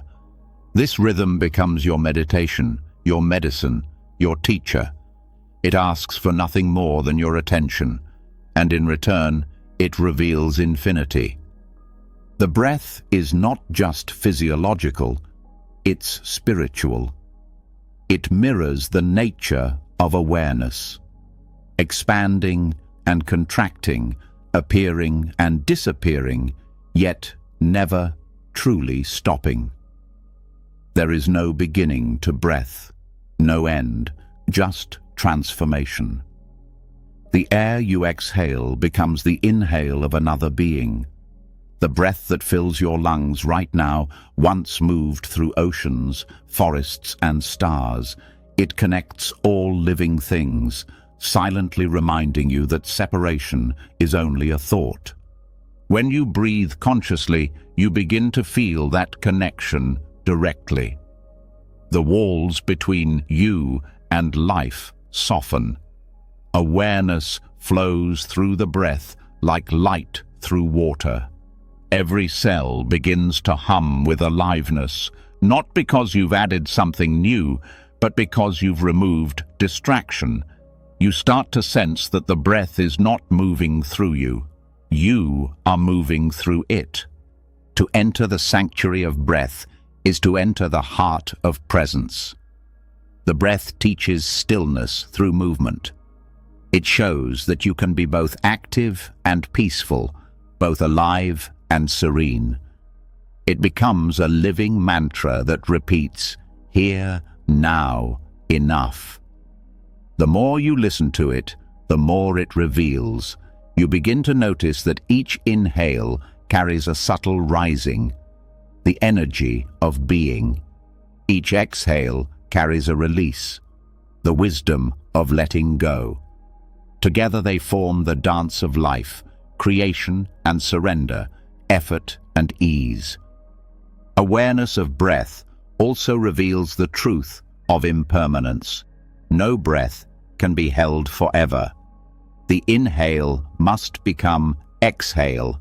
Grasping turns to release.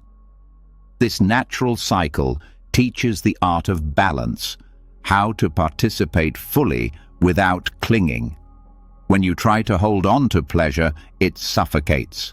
When you resist pain, it lingers. But when you allow both to move like breath, they transform on their own. This is not philosophy, it's physics of the spirit. The breath also teaches patience.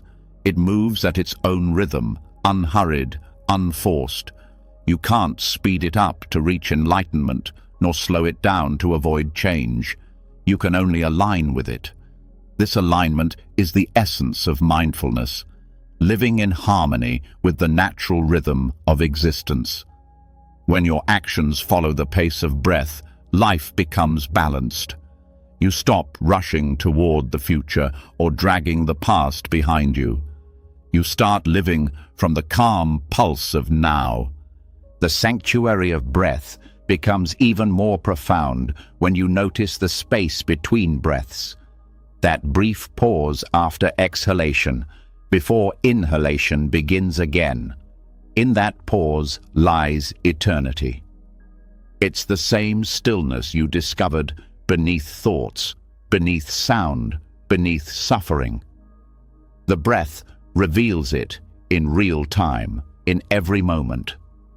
You begin to see that silence is not something far away. It's woven between your own breaths, waiting to be noticed. When awareness deepens, even the act of breathing becomes transparent. You no longer feel, "I am breathing." Instead, you sense, breath is happening. The doer dissolves. The ego loses ownership over the most fundamental act of life. You begin to experience what the sages call effortless being, where existence breathes itself through you. That realization is both humbling and freeing. You see that you were never in control, yet life never stopped supporting you. Breathing consciously also refines perception. When the breath slows, the mind slows with it. The nervous system begins to calm. Emotions become clearer, thoughts less chaotic. You start to sense subtleties that were once hidden. The softness of air touching the skin, the quiet pulse of the heart, the gentle rhythm of awareness itself. The breath becomes a teacher of sensitivity, a reminder that truth reveals itself in simplicity, not in noise. Through the breath, the body and awareness reunite. So often, the mind drifts far from the body, trapped in worries, replaying the past, rehearsing the future. The breath is the bridge that calls the mind home.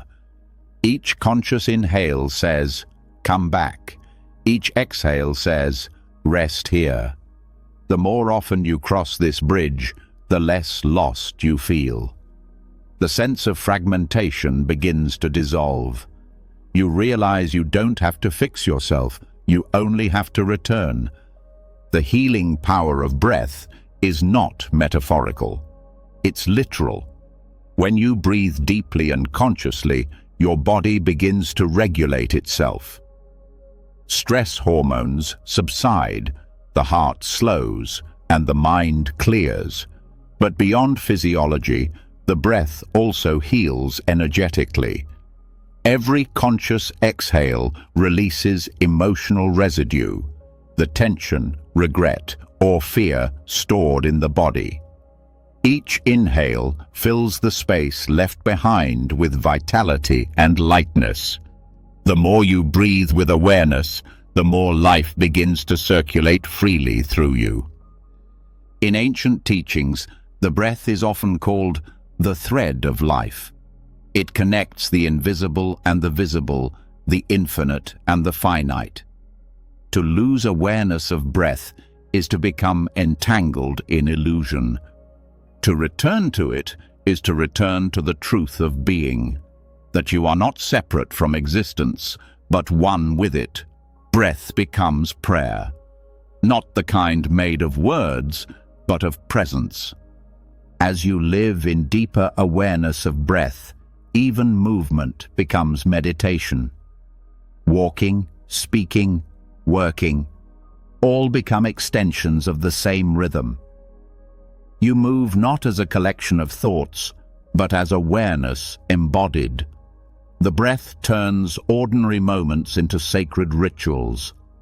Cooking becomes an offering. Listening becomes devotion. Rest becomes union. The sanctuary of breath is also the sanctuary of trust. Each inhale happens without your effort. Each exhale follows without your command. This trust is not blind. It's experiential. You realize that life sustains you even when you forget to pay attention. This realization softens the grip of fear. If the breath knows how to continue, perhaps the rest of life does too. You begin to rely not on control, but on flow. The deeper you go into awareness of breath, the more it reveals its mystery. You start to sense that it is not merely oxygen moving in and out. It is consciousness itself, pulsing through form. In meditation, when the breath becomes almost imperceptible, awareness remains, luminous, awake, infinite. The breath has done its work. It has led you back to the formless that breathes through form. Through this realization, the boundaries between body and space begin to dissolve. The breath is no longer something you do, it's something the universe is doing.